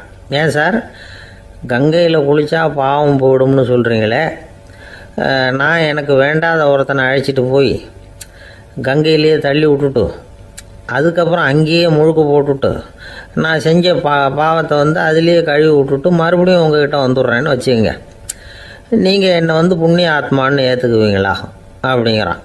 ஆள் கொஞ்சம் ஆசைந்தான், நம்மளே அங்கே அழைச்சிட்டு போனாலும் போயிடுவான். ஜெருசலேம் அங்கே உள்ள ஒரு தேவாலயம். அதில் உள்ள பலிபீடத்தின் முன்னாடி ஒரு பெட்டி உண்டு. அது காணிக்கை பெட்டி. ஆலயத்துக்கு வர்றவங்க பிரார்த்தனை பண்ணிவிட்டு திரும்பி போகிற சமயத்தில் அந்த பெட்டியில் காணிக்கை போடுவாங்க. அவங்களால எவ்வளவு முடியுமோ அவ்வளவு போடுறது வழக்கம். அவங்கவுங்க வசதிக்கு தகுந்த மாதிரி போடுவாங்க. வசதி உள்ளவங்களாக இருந்தாலும் சரி, வசதியே இல்லாத வறியவர்களாக இருந்தாலும் சரி, ஆலய காணிக்கை பெட்டியில் காசு போடுறது அவங்களுக்கு ரொம்ப பெருமையான ஒரு செயல். ஒரு சமயம் இயேசு தம்முடைய சீடர்களோடு அந்த ஆலயத்துக்கு வரார். அங்கே உட்காந்து ரொம்ப நேரம் வழிபாடு பண்ணிகிட்டு இருக்கிறார். சீடர்களும் அந்த ஜபத்தில் கலந்துக்கிட்டாங்க. வழிபாடு முடிஞ்சுது. இயேசு உட்காந்துருக்கிறார். காணிக்கை பெட்டியில் காசு போடுறவங்கள கவனிக்கிறார். சீடர்களும் அதையே கவனிச்சுக்கிட்டு இருக்கிறாங்க. ரொம்ப பேர் வரிசையாக வந்தாங்க. அவங்களால முடிஞ்ச அளவுக்கு காசு போட்டுட்டு அவங்க பாட்டுக்கு போய்கிட்டு இருக்கிறாங்க. வசதியானவங்க நிறைய பேர் வந்தாங்க. அதுக்கு மத்தியில் வயசான ஒரு அம்மா, அவங்களும் வந்து காசு போட்டுட்டு போகிறாங்க. இப்போ இயேசு தன்னுடைய சீடர்கள் பக்கம் திரும்பினார். ஒரு கேள்வி கேட்டார். இப்போ இந்த காணிக்கை பெட்டியில் நிறைய பேர் வந்து காசு போட்டுட்டு போகிறத நீங்கள் கவனிச்சிங்க. இன்னைக்கு இந்த காணிக்கை பெட்டியில் ரொம்பவும் அதிகமாக காசு போட்டது யார் அப்படின்னு கேட்டார். முதல்ல வந்தார ஒரு பெரிய மனுஷன், அவர் தான் அதிகமாக போட்டார் அப்படின்னார் ஒருத்தர். மூணாவதாக வந்தவர் தான் அதிகமாக போட்டார், நான் கவனித்தேன் அப்படின்னாரு இன்னொருத்தர். இப்படி ஆளுக்கு ஒரு விதமாக சொல்கிறாங்க. கடைசியாக இயேசு சொன்னாராம், இன்றைக்கு அந்த பெட்டியில் அதிகமாக காசு போட்டவங்க அந்த வயசான அம்மா தான் அப்படின்னாராம். சீடர்களுக்கு ஒன்றும் புரியல. அந்த அம்மா ரொம்பவும் ஏழையாச்சே, அவங்க எப்படி அதிகமாக காணிக்கை செலுத்த முடியும் அப்படிங்கிறது அவங்க சந்தேகம். இயேசு விளக்குனார். நிறைய பேர் வந்தாங்க, நிறையவே காசுகள் போட்டாங்க, அது உண்மைதான். ஆனாலும் அந்த அம்மா என்ன பண்ணாங்க கவனிச்சிங்களா? வந்தாங்க, தன்னுடைய காசு பையை திறந்தாங்க, அப்படியே கொட்டுனாங்க. அதில் இருந்தது 2 காசுகள் தான். அந்த 2 காசும் காணிக்கை பெட்டியில் விழுந்துட்டுது. மற்றவங்கள்லாம் தங்கள்கிட்ட இருந்த செல்வத்தின் ஒரு சிறு பகுதியை எடுத்து பெட்டியில் போட்டாங்க. ஆனால் இந்த அம்மா தன்கிட்ட என்ன இருந்ததோ அதை அப்படியே போட்டுட்டாங்க. தன்னுடைய பிழைப்புக்காக வச்சுருந்த அவ்வளவையும் இழக்கிறதுக்கு தயாராகிட்டாங்க. அவ்வளவு தாராள மனசு அவங்களுக்கு. அதனால் அவங்க செலுத்தின காணிக்கை தான் அளவில் அதிகம் அப்படின்னார். விலை மதிப்பில்லாத முத்து புதையல் ஒருத்தனுக்கு கிடைக்க போகுதுன்னு வச்சுக்கோங்க. அதன் மதிப்பை உணர்ந்தவன் என்ன பண்ணுவான்? அதை அடையிறதுக்காக தன்கிட்ட இருக்கிற எதையும் கொடுக்கறதுக்கு தயாராக இருப்பான் இல்லையா? அது மாதிரி தான் இதுவும் அப்படின்னார். உலக மதிப்பீடுகளை துரும்பா தூசியாக மதித்து அதையெல்லாம் உதறி விடுகிறவன் இறையருள் அப்படிங்கிற இணையில்லாத செல்வத்தை பெறுகிறான் அப்படிங்கிறது இதில் உள்ள கருத்து. இறைவனுக்காக இழப்பதுன்னா துன்பப்படுகிறவர்களுக்காக, ஏழைகளுக்காக, ஏதுமற்றவர்களுக்காக இழப்பது அப்படின்னு அர்த்தம். உங்கள் அயலானுக்கு நீங்கள் என்ன உதவி செய்தாலும் அதை எனக்கே செய்கிறீர்கள் அப்படின்னு இயேசு சொல்லியிருக்கிறார். அடுத்தவங்களுக்கு உதவணுங்கிற குணம் இன்னைக்கு ரொம்ப குறைஞ்சி போச்சு. ஒருத்தன் வாழைப்பழத்தோல் வழுக்கி கீழே விழுந்துட்டான். பக்கத்தில் இருந்த நண்பன் உடனே அவனை தூக்கிக்கிட்டு போய் ஆஸ்பத்திரியில் சேர்த்துட்டான். அதுக்கப்புறம் சொன்னான், நீ அந்த வாழைப்பழத்தோலில் காலை வைக்க போகிறத முன்னாடியே நான் கவனிச்சுட்டேன் அப்படின்னு நானா. அப்படின்னா அப்போவே நீ எனக்கு உதவி செஞ்சுருக்கலாமே அப்படின்னு நானா அவன். நான் டாக்டருக்கு உதவலாம்னு நினச்சிட்டேன் அப்படின்னா இவன். ஒரு தடவை நாரதர் ஒரு தெரு வழியாக போய்கிட்டு இருந்தார். வழியில் ஒருத்தர் வேத சாஸ்திரம்லாம் படிச்சுக்கிட்டு உட்காந்துருந்தார்.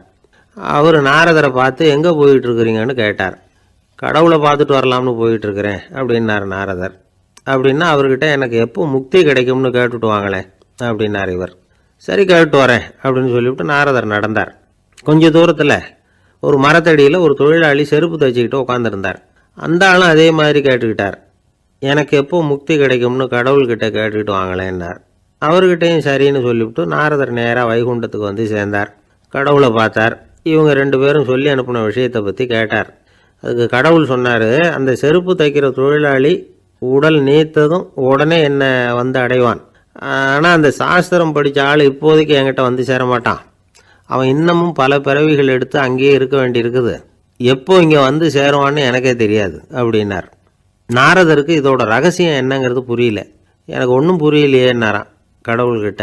சீக்கிரம் புரிஞ்சுக்குவேன், நீ திரும்பி போகிறப்போ நான் இங்கே வைகுண்டத்தில் என்ன செஞ்சுக்கிட்டு இருக்கேன்னு கேட்டால் ஒரு ஊசியின் துவாரத்தில் ஒரு யானையை கோத்துக்கிட்டு இருக்கிறேன்னு அவங்கக்கிட்ட சொல்லு அப்படின்னார் கடவுள் சிரிச்சுக்கிட்டே. நாரதர் பூமிக்கு திரும்பினார். கடவுளை பார்த்தீங்களா எப்படி இருக்கார் அப்படின்னு விசாரித்தார் வேத சாஸ்திரம் படித்தவர். ஓ பகவானா, அவர் யானையை ஊசியின் காதில் நுழைச்சிக்கிட்டு இருக்கிறார் பார்த்தேன்னார் நாரதர். ஊசி காதில் யானையா? அது எப்படி முடியும்? நீங்கள் சொல்கிறத நான் நம்ப மாட்டேன்னு விட்டார் அவர். சரி, இந்த ஆளுக்கு இறைவன் பேரில் நம்பிக்கை இல்லை அப்படிங்கிறத நாரதர் புரிஞ்சுக்கிட்டார். அடுத்தபடியாக அந்த தொழிலாளி இருந்த இடத்துக்கு போனார். இறைவனை பார்த்தீங்களான்னு கேட்டார் அவர். பார்த்தேன், ஒரு ஊசி துவாரத்தில் யானையை கோத்துக்கிட்டு இருந்தார் அப்படின்னு சொல்லிவிட்டு நாரதர் அந்த ஆள் முகத்தை கவனித்தார். அந்த தொழிலாளி இதை கேட்டுட்டு கொஞ்சம் கூட ஆச்சரியப்படலை. அவரால் முடியாத காரியம் கூட உண்டானார். என்ன இப்படி சொல்கிற? ஊசியின் துவாரத்தில் யானையை கோக்க முடியும்னு நீ நம்புறியா அப்படின்னு கேட்டார் நாரதர். நிச்சயமாக நம்புகிறேன்னார் அவர்.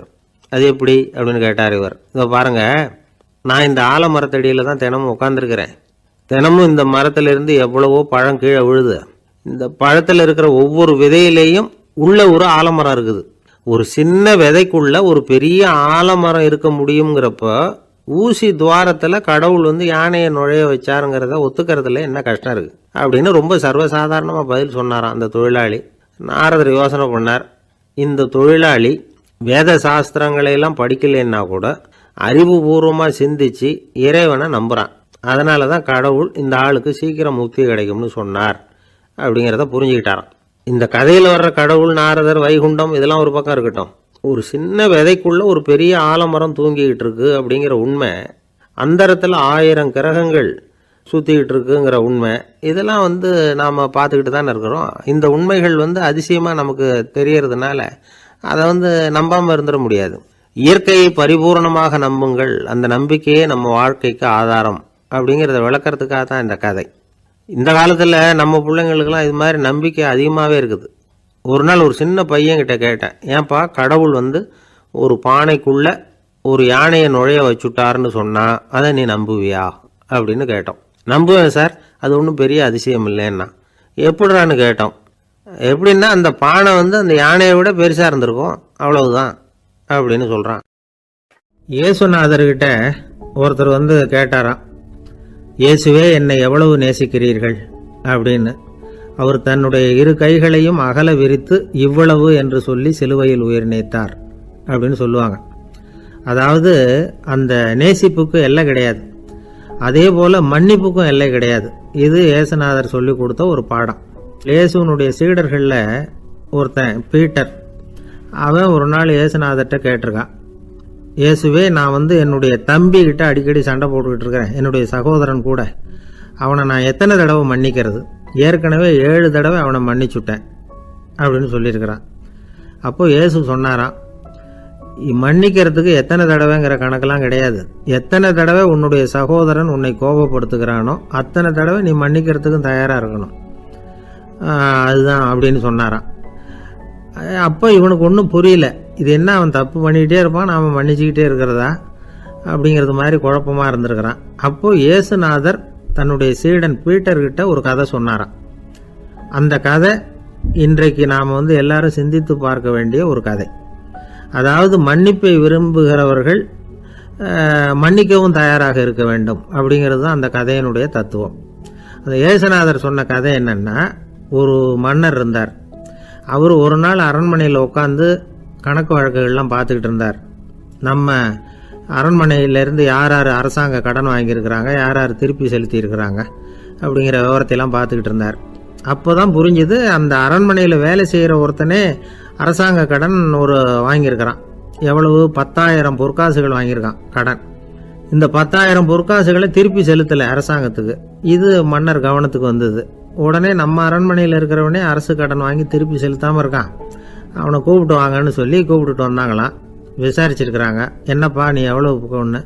ஆமாங்க 10,000 பொற்காசுகள் வாங்கியிருக்கிறேன், இன்னும் திருப்பி கட்டலைன்னு இருக்கான். உடனே அவர் மன்னர் சொல்லியிருக்கிறார், நம்ம சட்டத்திட்டப்படி நீ உடனே பணத்தை திருப்பி கட்டிடு. அப்படி உன்னால் கட்ட முடியலன்னா உன்னுடைய வீடு வாசல் சொத்து சுகம் எல்லாத்தையும் விற்று அந்த பணத்தை அரசு கருவூலத்தில் சேர்த்துக்கிறதுக்கு நானே ஏற்பாடு பண்ணிடுறேன் அப்படின்னு அந்த மன்னர் சொன்னாராம். இவன் அப்படியே அதிர்ச்சி ஆகிட்டான், அப்படியே பொத்துன்னு காலில் விழுந்தானா. மன்னா என்னை மன்னிச்சுங்க, என்னால் முடியல, எனக்கு மன்னிப்பு கொடுங்க அப்படின்னு இருக்கான். உடனே அவர் எழுந்திரிச்சு, சரி நீ மன்னிப்பு கேட்டுவிட்டேன், அதனால் உன்னை மன்னிக்கிறேன், நீ பணம் கட்ட வேண்டாம் அப்படின்னு சொல்லி அந்த மன்னர் அவனை விட்டுட்டாராம். பணத்தையும் தள்ளுபடி போட்டார், நீ திருப்பி கட்ட வேண்டான்னு. இவனுக்கு ரொம்ப மகிழ்ச்சி, அதனால் ரொம்ப உல்லாசமாக வந்துகிட்டு இருக்கிறான். தெருவில் வந்துக்கிட்டு இருக்கிறப்ப இவங்கிட்ட கடன் வாங்கின ஒருத்தன் எதுக்கு வந்துக்கிட்டு இருக்கான். அவன் இவங்கிட்ட ஒரு 100 பொற்காசுகள் கடன் வாங்கியிருக்கான். அவன் வந்தான், இவன் போய் அவன் சாட்டையை பிடிச்சிக்கிட்டான், நீ எப்படா என் கடனை திருப்பி கொடுக்க போகிறேன்னு. அவன் இப்போ முடியல, கொஞ்சம் பொறுத்துக்கா, அப்புறம் தரேன் இருக்கான். அதெல்லாம் முடியாது, நீ கொடுத்து தான் ஆகணும் அப்படின்னு இவன் புடிவமாக சொல்கிறான். இப்போ நிலைமையை பாருங்கள், இவன் ஏற்கனவே 10,000 பொற்காசுகள் அரசாங்கத்தில் கடன் வாங்கினா அதுக்கு மன்னிச்சு விட்டுட்டார் இவனை. ஆனால் இவன் இன்னொருத்தனை மன்னிக்கிறதுக்கு தயாராக இல்லை. இவங்கிட்ட கடன் வாங்கின இன்னொருத்தன் 10 பொற்காசுகள், அவனை மன்னிக்க தயாராக இல்லை. அவனை கொண்டு போய் நீதிமன்றத்தில் கொண்டு போய் நிறுத்தி தண்டனை வாங்கி கொடுத்துட்டான். நீதிபதி என்ன சொன்னார், அந்த இவன் வாங்கின பொற்காசுகளை திருப்பி கட்டுற வரைக்கும் ஜெயிலில் இருக்கணுங்கிறது தீர்ப்பு. ஆனால் உடனே அரசர் காதில் விழுந்தது. சொல்லிட்டாங்க, உங்ககிட்ட மன்னிப்பு வாங்கிட்டு போனானே ஒருத்தன், அவன் இன்னொருத்தனை மன்னிக்கிறதுக்கு தயாராக இல்லை, அவனை கொண்டு போய் ஜெயிலில் அடைச்சிட்டான் அப்படின்னு. உடனே மன்னர் பார்த்தார், இவனை மறுபடியும் கூப்பிட்டு வர சொன்னார். தபாரப்பா, நான் உன்னை மன்னிச்சு விட்டேன், ஆனால் நீ இன்னொருத்தனை மன்னிக்கிறதுக்கு தயாராக இல்லை, அதனால் என்னுடைய தீர்ப்பையும் மாத்துறேன், நீயும் அரசு கடன் தீர்ற வரைக்கும் ஜெயிலில் தான் இருக்கணும் அப்படின்னு சொல்லி ஜெயிலுக்கு அனுப்பிச்சிட்டாராம். இப்படி ஒரு கதையை இயேசுநாதர் தன்னுடைய சீடருக்கு சொன்னதாக ஒரு வரலாறு. அது என்ன, அதிலேருந்து நாம் புரிந்து கொள்ள வேண்டியதுன்னா, நாம் மன்னிக்கப்படணும்னு நாம் விரும்புகிறோம்னா நாம் இன்னொருத்தரை மன்னிக்கிறதுக்கு தயாராக இருக்கணும். அதனால் நாம் இன்னொருத்தரை யாரையும் மன்னிக்க மாட்டோம், ஆனால் என்ன இன்னொருத்தர் மன்னிக்கணும் அப்படிங்கிறது மாதிரி செய்யக்கூடாதுன்னு சொல்லுவாங்க. அது மாதிரி நாம் இப்போ இது தப்பாக புரிஞ்சுக்கிறவங்களும் இருக்கிறாங்க. பாவம் மன்னிப்புங்கிறதுலாம் எதுக்குன்னா, அதாவது மறுபடியும் பாவம் செய்யாமல் இருக்கிறதுக்காக தான். அதான் மன்னிக்கிறாரே அப்படிங்கிறதுக்காக மறுபடியும் பாவம் பண்ணிகிட்டு இருக்கிறது இல்லை. அதான் ஒருத்தர் கேட்டாராம், பாவத்திலேருந்து மன்னிப்பு கிடைக்கணும்னா நீ என்ன செய்யணும் அப்படின்னு கேட்டிருக்கார். அதுக்கு அவன் சொல்லியிருக்கிறான், நான் முதல்ல பாவம் செய்யணும், அப்போ தானே மன்னிப்பு கிடைக்கும் அப்படின்னு நானாம். இப்படிப்பட்டவர்கள் தான் இன்றைக்கி உலகத்தில் அதிகமாக இருக்கிறாங்க. அதனால் இந்த மன்னிப்பின் மகத்துவங்கிறது இயேசுநாதர்கிட்டேருந்து தான் நாம் புரிஞ்சுக்கணும். அந்த இயேசு சொன்ன அந்த மன்னிக்கிற மனோபாவம் இருந்தால் இன்றைக்கி உலகம் பூராவும் அமைதி பூங்காவாக இருக்கும். அதில் ஒன்றும் ஆச்சரியமே இல்லை, அதில் ஒன்றும் சந்தேகமும் இல்லை. அதனால் மன்னிக்கிற மனோபாவத்தை நாம் எல்லாரும் நமக்குள்ளே வளர்த்து கொள்ள வேண்டும் அப்படிங்கிறது தான் நாம் இன்றைக்கு எல்லோரும் சிந்தித்து பார்க்க வேண்டிய ஒரு செய்தி. காஞ்சிபுரத்தில் பல்லவ ராஜா ஒரு கோவில் கட்டினார், கைலாசநாதர் கோவில். அதுக்கு கும்பாபிஷேகம் பண்ணுறதுக்கு ஒரு நாள் குறிப்பிட்டு அதுக்கு வேண்டிய ஏற்பாடுகள்லாம் பண்ணினார். முதல் காரியமாக கடவுளை வேண்டிக்கிட்டார், நீங்கள் இந்த கும்பாபிஷேகத்துக்கு நேரில் கலந்துக்கணும்னார்.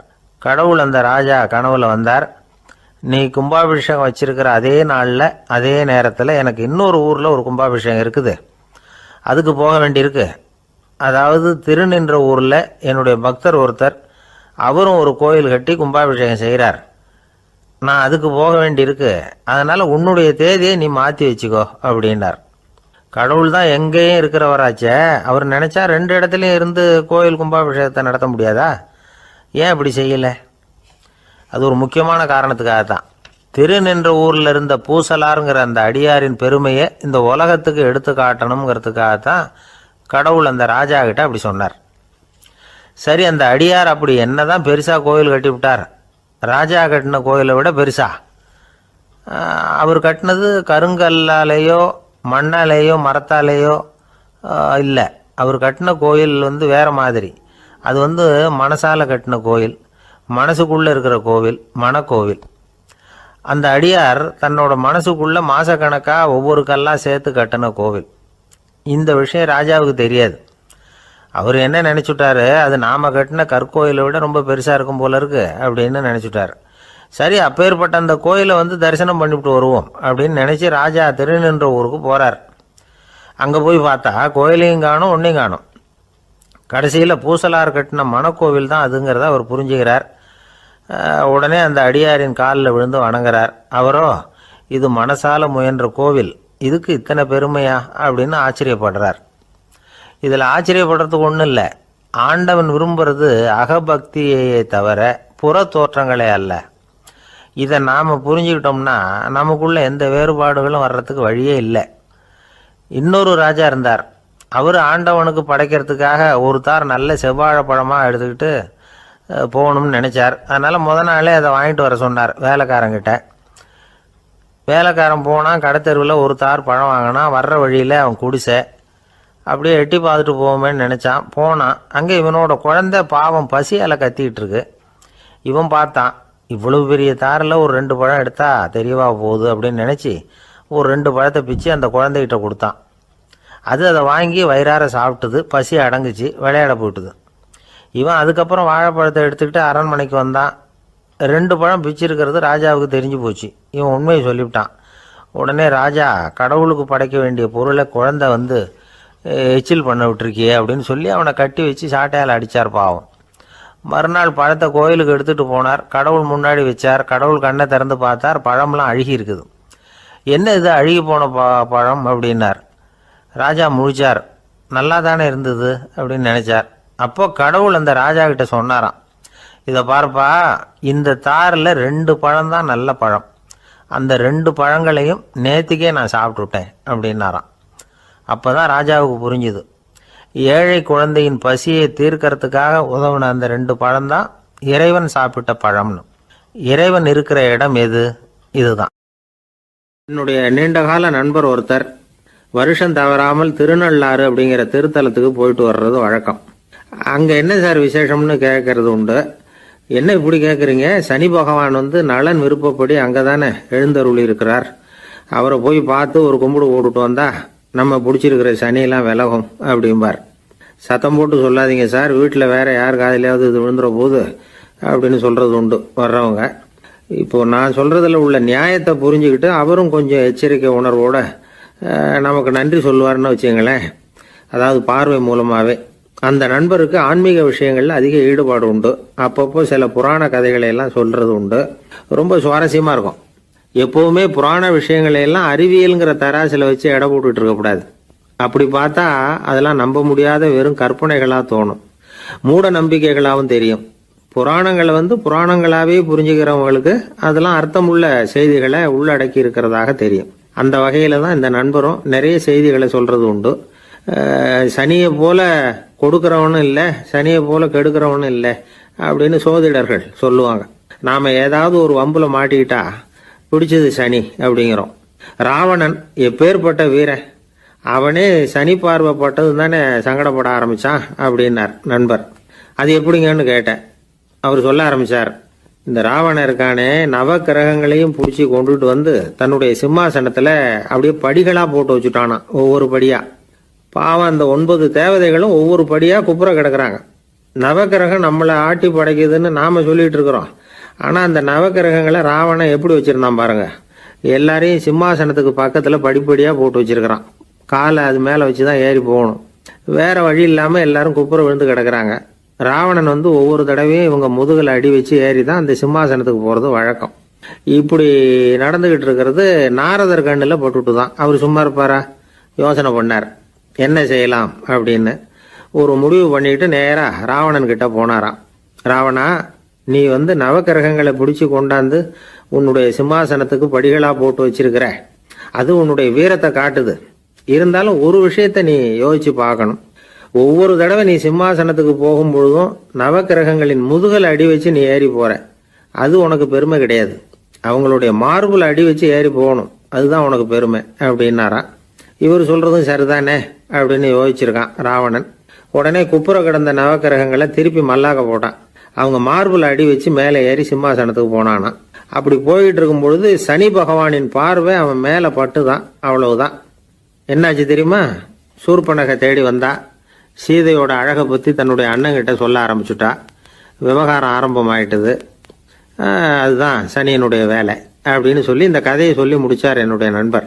ஆக சனியின் பார்வை நம்ம பேல படாம பாத்துக்கிறது தான் நல்லதுங்கிறீங்க அப்படின்னு.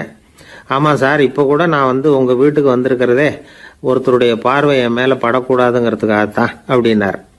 யாருங்க அதுன்னு என்னுடைய மாமனார் சார். அவசரத்துக்கு அவர்கிட்ட கொஞ்சம் கடன் வாங்கிவிட்டேன். நம்ம மாப்பிள்ளை தானேன்னு சொல்லி அவர் விட்டு கொடுக்கறதுக்கு தயாரா இல்லை. இன்னைக்கு இப்போ அவர் எங்க வீட்டுக்கு வரக்கூடிய நேரம், அதுதான் அவர் பார்வையிலிருந்து படாம தப்பிக்கலாங்கிறதுக்காக இங்க வந்துட்டேன் அப்படின்னார். பார்வை படணும்னு இருந்தா பட்டுத்தான் தீரும் போல இருக்கு அப்படின்னா. என்ன சார் சொல்றீங்கன்னார் ஒன்றும் புரியாம. நீங்க இங்க தான் வருவீங்கன்னு அவருக்கு ஏற்கனவே தெரியும் போல இருக்கு. அதனால உங்களுக்கு முன்னாடியே உங்க மாமனார் இங்க வந்துட்டார். அதுவும் அந்த பீரோவுக்கு பக்கத்துல தான் பின்னாடி மறைஞ்சு நின்றுட்டு இருக்கிறார் அப்படின்னு. அர்ஜுனன் கேட்ட கேள்விக்கெல்லாம் பகவான் கண்ணன் பதில் சொன்னார். அதுக்கு பேர் பகவத்கீதை. அதே மாதிரி உத்தவன் கேட்ட கேள்விக்கும் அவர் பதில் சொல்லியிருக்கிறார். அதுக்கு என்ன பேருனா உத்தவ கீதைன்னு பேர். அது சரி, உத்தவன்னா யார்? கண்ணனுக்கு சின்ன வயசுலேருந்தே தேர் ஓட்டிக்கிட்டு இருந்தவன் அவன் தான். குருஷேத்திர போர் முடிஞ்சது. அதர்மத்தை அழித்து தர்மத்தை நிலைநாட்டி தர்மனுக்கு முடிச்சு விட்டினார் கண்ணபிரான். அதுக்கப்புறம் துவாரகைக்கு திரும்பினார். தான் வந்த காரியம் முடிஞ்சது. அதனால் இளமையிலிருந்தே தனக்கு தேரோட்டியா இருந்து வந்த உத்தவனை கூப்பிட்டார். இந்த பாருப்பா, உனக்கு வேணுங்கிறத கேளுன்னார். அவன் தனக்குன்னு எதையும் கேட்கறதுக்கு ஆசைப்படலை. இருந்தாலும் கேள்வி கேட்குறதில் அவன் ரொம்ப கெட்டிக்காரன். அதனால் கேட்க ஆரம்பித்தான். பரந்தாமா, ராஜசூய யாகத்துக்கு தர்மனை கூப்பிட்டு தன்னுடைய அரண்மனையில் விருந்து வச்சான் துரியோதனன். அதுக்கப்புறம் சூதாட்டத்துக்கு கூப்பிட்டான். தர்மன் தோல்வி அடைகிற மாதிரி பண்ணிவிட்டான். நீங்கள் தான் முக்காலமும் உணர்ந்தவராச்சே, சூதாட்டத்தில் தர்மர் ஜெயிக்கிறது மாதிரி பண்ணியிருக்கக்கூடாதா? இந்த பகடைக்காயை உருட்டுறப்போ நீங்கள் எதிர்பார்த்தது விழற மாதிரி பண்ணியிருக்கலாமே. சரி, அதுதான் இல்லை. வேடிக்கை பார்த்துக்கிட்டு இருந்த பீமன், அர்ஜுனன், நகுலன், சகாதேவன் இவங்களையும் பணையம் வச்சு ஆடுறப்போவாவது காப்பாற்றிருக்கலாம். அதையும் நீங்கள் செய்யலை. பாவம் அந்த அவல பொண்ணு, ஒன்றும் புரியாத ஒன்றும் தெரியாத அந்த உன்னுடைய சகோதரி திரௌபதி, அந்த பொண்ணை துச்சாதனன் இழுத்துக்கிட்டு துகில் உரிகிற கட்டத்தில் காப்பாற்றினியே. இது நியாயமா, முறையா, அறமா? இதுதான் உத்தவன் கேட்ட கேள்வி. இதுக்கு பரந்தாமன் பதில் சொல்கிறார். அப்படி கேள் உத்தவா. தருமனை துரியோதனன் சூதாட அழைக்கும் பொழுது என்ன சொன்னான் தெரியுமா? நான் பணையம் வைக்கிறேன், எனக்கு பதிலாக என்னுடைய மாமன் சகுனி பகடைக்காய்களை உருட்டுவான்னு சொன்னான். உடனே தருமன், எனக்கு பதிலாக என்னுடைய மைத்துனன் கண்ணன் பகடைக்காய்களை உருட்டுவான்னு சொல்லியிருக்கலாமே. அப்படி சொல்லலை. என்ன செஞ்சான் தெரியுமா? துரியோதனன் கூட சூதாட்டத்துக்கு சம்மதிச்சிட்டோம், கடவுளே இது என்னுடைய மைத்துனன் கண்ணபிரானுக்கு தெரியக்கூடாது அப்படின்னு வேண்டிக்கிட்டான். இதனால் தருமன் எனக்கு மனசால் தடை போட்டுட்டான். அதனால் அரண்மனைக்கு வெளியிலேயே என்னை கூப்பிடுவாங்கன்னு நான் காத்துக்கிட்டு இருந்தேன். பீமன், அர்ஜுனன், நகுலன், சகாதேவன், திரௌபதி இவங்களை பணையம் வச்சு ஆடுறப்போவாவது கூப்பிடுவாங்கன்னு பார்த்தேன். அப்பவும் அவங்க என்னை கூப்பிடல, நினைக்கல. திரௌபதியை துச்சாதனன் கூந்தலை பிடிச்சி இழுக்கிறான். அப்போ கூட அவள் தன்னுடைய உடல் பலத்தால் தடுக்கிறதுக்கு முயற்சி பண்ணாலே தவிர என்ன நினைக்கல. துரியோதனன் சபைக்கு இழுத்து செல்லப்பட்ட திரௌபதி அறநூல்களையும் அரச நீதிகளையும் சொல்லிக்கிட்டு இருந்தாலே தவிர என்ன நினச்சே பார்க்கல. துகில் உரிகிற கட்டத்தில் தான் ஹரி ஹரி கண்ணா பறந்தாமன்னு கூப்பிட்டா. அதனால தான் அப்போ போய் நான் காப்பாற்றினேன் அப்படின்னா பறந்தாமன். அப்படின்னா நீ அழைச்சாதான் போவியா, நீயா போக மாட்டியா அப்படின்னு கேட்குறான் உத்தவன். ஆமாம், நான் கூப்பிட்டா தான் போவேன். மனிதர்கள் செய்யக்கூடிய செயல்களையெல்லாம் அவங்கவுங்க போக்கிலேயே விட்டுட்டு வேடிக்கை பார்த்துக்கிட்டு இருப்பேன். நான் குறுக்கிட்டு ஒன்றுமே செய்ய மாட்டேன் அப்படின்னா பரந்தாமன். மனுஷன் தவறு பண்ணுனா திருத்த மாட்டியா? சும்மா பார்த்துக்கிட்டு தான் உட்காந்துருப்பியா அப்படின்னு கேட்குறான் உத்தவன். நான் மனுஷனுடைய உள்ளத்தில் இருக்கிறப்போ என் எதிரில் மனுஷன் தவறு பண்ண மாட்டான் அப்படின்னு ஆனா கண்ணன். அதாவது யார் நினைக்கிறாங்களோ அவங்க உள்ளத்துல எல்லாம் அவன் இருக்கிறான். அப்படி இருக்கிறப்போ தவறு செய்ய மனுஷன் அஞ்சுவான். இதுதான் உத்தவ கீதைங்கிறது. இந்த காலத்துலேயும் சில பேர் பகவான் மாதிரி அடுத்தவங்க கஷ்டப்படுறத வேடிக்கை பார்த்துக்கிட்டு இருக்கிறது உண்டு. அன்றைக்கி அப்படித்தான் நடுத்தெருவில் ஒரு திருடனை பிடிச்சி எல்லாரும் சேர்ந்து அடிச்சுக்கிட்டு இருக்கிறாங்க. ஒரு ஆள் மட்டும் தள்ளி நின்று அதை வேடிக்கை பார்த்துக்கிட்டு இருக்கான். பார்த்துக்கிட்டு சிரிச்சுக்கிட்டு இருக்கிறான். என்ன சார் இது பாவம், அந்த ஆளை போட்டு அப்படி அடிக்கிறாங்களே அப்படின்னோம். அடிக்கட்டும் சார், அவன் அடி வாங்க வேண்டிய ஆள் தான் அப்படின்னா அவன். ஏன் சார் அப்படி சொல்கிறீங்க அப்படின்னு கேட்டோம். பின்ன என்ன சார், நான் ஒருத்தர் பையில் இருந்த பர்ஸை எடுக்கிறதுக்கு முயற்சி பண்ணிக்கிட்டு இருந்தேன். அதுக்குள்ளே அவன் முந்திக்கிட்டு அப்வேஸ் பண்ணிவிட்டான். பர்ஸை அவன் எடுத்துட்டான். பார்க்கறதுன்னா எடுக்கிறது அவனா? என்ன சார் நியாயம் இது? நல்லா வாங்கட்டும் அப்படிங்கிறான். ஒரு காடு, அங்கே புத்தர் அவர் பாட்டுக்கு நடந்து போய்கிட்டே இருக்கிறார். அவருக்கு பின்னாடி ஒரு குரங்கு, அதுவும் தொடர்ந்து வந்துக்கிட்டே இருக்குது. புத்தர் திரும்பி பார்த்தார். குரங்கு அப்படியே குதித்து உயர எழும்பி ஒரு கிளையில் போய் உக்காந்துது. ஏன் இப்படி பண்ணுறேன்னு கேட்டார் புத்தர். என்னை சாதாரணமாக நினைக்க வேணாம், நான் மகாமந்தி, என்னால் எல்லாம் முடியும், முடியாதுங்கிற வார்த்தையே என்னுடைய அகராதியில் கிடையாது, என்ன வேணும்னாலும் செய்வேன் அப்படின்னுது. அப்படின்னா ஒரு பந்தயம் வச்சுக்கலாமான்னாரு இவர். ஓ வச்சுக்கலாமேன்னுது. வேற ஒன்றும் இல்லை, இப்போ நீ மேலே எழும்பி அந்த கிளையில் உட்காந்தது மாதிரி அங்கேருந்து தாவி என் உள்ளங்கையில் உட்காரணும், அவ்வளவுதான் அப்படின்னார். அப்படி உட்காந்துட்டா என்ன பரிசு அப்படின்னு கேட்டது அது. சொர்க்கத்தில் இருக்கிற மாமன்னன் மரகத சக்கரவர்த்தியை என்னோட இருக்கும்படியாக கூப்பிட்டுக்கிறேன். அந்த சமயத்தில் அவருடைய அரியணை அங்கே காலியாயிடும், நீ அதில் போய் உட்காந்துக்கலாம். பந்தயத்தில் தோத்துட்டா ஒரு கல்ப காலம் இந்த பூமியில் வாழ வேண்டியிருக்கும். அதுக்கு பிறகு தான் என்கிட்ட வர முடியும். என்ன சொல்கிற அப்படின்னார். குரங்குக்கு தாவறது ஒரு பெரிய காரியமா? இது எனக்கு ரொம்ப சாதாரண விஷயம், என்ன இப்போவே தாவட்டுமா அப்படின்னுது. சரின்னு சொல்லி உள்ளங்கையை நீட்டினார். அவருடைய கை தாமரை இலை அளவுக்கு அப்படியே விரிஞ்சுது. குரங்கு சௌகரியமாக உட்கார்றதுக்காக. குரங்கு தாவறதுக்கு தயாராச்சு. அதுக்கு முன்னாடி ஒரு சின்ன யோசனை அதுக்கு. இந்த கிளையிலேருந்து அந்த கைக்கு தாவறது எனக்கு ரொம்ப அற்பமான ஒரு வேலை, இது ரொம்ப சாதாரணம், என்னுடைய கௌரவத்துக்கு இது சரியாக இருக்காது. அதனால் நான் என்ன பண்ண போகிறேன்னா, இங்கேருந்து கிளையிலேருந்து அப்படியே உயர எழும்ப போகிறேன். எழும்பி மேல் உலகம் போய் அங்கே ஒரு சுற்றிவிட்டு அதுக்கப்புறம் அங்கேருந்து நேராக இந்த கையில் உட்கார போகிறேன் அப்படின்னு நினச்சிது. என்ன யோசிக்கிற அப்படின்னார் புத்தர். ஒன்றும் இல்லை, இந்த பாயிரம் பார் அப்படின்னு சொல்லி தாவி உயர போயிட்டுது. கொஞ்ச நேரத்தில் வான உலகத்துக்கே போய் சேர்ந்துட்டுது. அங்கே போய் பார்த்தா அங்கே ஒரு 5 பளிங்கு தூண்கள் இளம் சிவப்பு நிறத்தில் நின்றுக்கிட்டு இருக்குது. குரங்கு நினச்சிக்கிட்டுது, புத்தர்கிட்ட போய் இந்த பளிங்கு தூண்களை பார்த்தோம்னு சொன்னால் அப்படியே திகைச்சு போயிடுவார், இந்த தூணில் ஏதாவது அடையாளம் செஞ்சுட்டு போகணும் அப்படின்னு அந்த இடத்துல மிதந்துக்கிட்டே நினச்சிது. உடனே ஒரு தூணில் எழுதிச்சு. என்ன எழுதிச்சுன்னா, ஒரு மகா ஞானி இங்கே வந்துட்டு போகிறார் அப்படின்னு எழுதிச்சு. எழுதிவிட்டு அப்படியே கீழே தாவி புத்தரோட உள்ளங்கையில் உட்காந்துது. எப்படி பார்த்தீங்களா என்னுடைய வேலை? வான உலகத்துக்கே போய் அங்கே இருக்கிற 5 பளிங்கு தூண்களை பார்த்துட்டு அதில் நான் வந்த விவரத்தை எழுதி வச்சுட்டு அதுக்கப்புறம் இங்கே வந்திருக்கிறேன் அப்படின்னுது ரொம்ப பெருமையாக. அப்படியா அப்படின்னார் புத்தர். ஆமாம், சந்தேகமாக இருந்தால் வாங்க அழைச்சிட்டு போய் காட்டுறேன் அப்படின்னு அந்த குரங்கு. அதுக்கு தேவையில்லை, அப்படியே கொஞ்சம் கீழே குனிஞ்சு பார்த்து தெரியும் அப்படின்னார் புத்தர். அங்கே பார்த்தா புத்தரோட உள்ளங்கை தெரிஞ்சுது. நல்லா உத்து பார்த்துது. அவரோட ஒரு விரலில் அது எழுதிய வாசகம் தெரிஞ்சுது. குரங்கு யோசனை பண்ணிச்சு, அப்படின்னா வானத்தில் நான் பார்த்தது புத்தரோட விரல்களா அப்படின்னு யோசிச்சுது. இதை புரிஞ்சுக்கிட்ட உடனே அந்த குரங்கோட கர்வம் அழிஞ்சு போச்சான். நம்ம மனசு தான் இந்த குரங்கு. மனம்ங்கிறதும் ஆணவம்ங்கிறதும் ஒரு நாணயத்தின் 2 பக்கங்கள். மனம் உள்ளவரை ஆணவமும் இருக்கும். மனம் அழிஞ்சாதான் ஆணவம் அழியும். மனம் அழிய வேண்டும் அப்படின்னு பெரியவங்க சொல்கிறது இந்த அர்த்தத்தில் தான். நம்ம ஆளுங்க சவால் விடுறதெல்லாம் வேறு மாதிரி. ஒருத்தன் ஒரு வாய்க்காலை தாண்டுறேன்னு பந்தயம் கட்டி தாண்ட முடியாமல்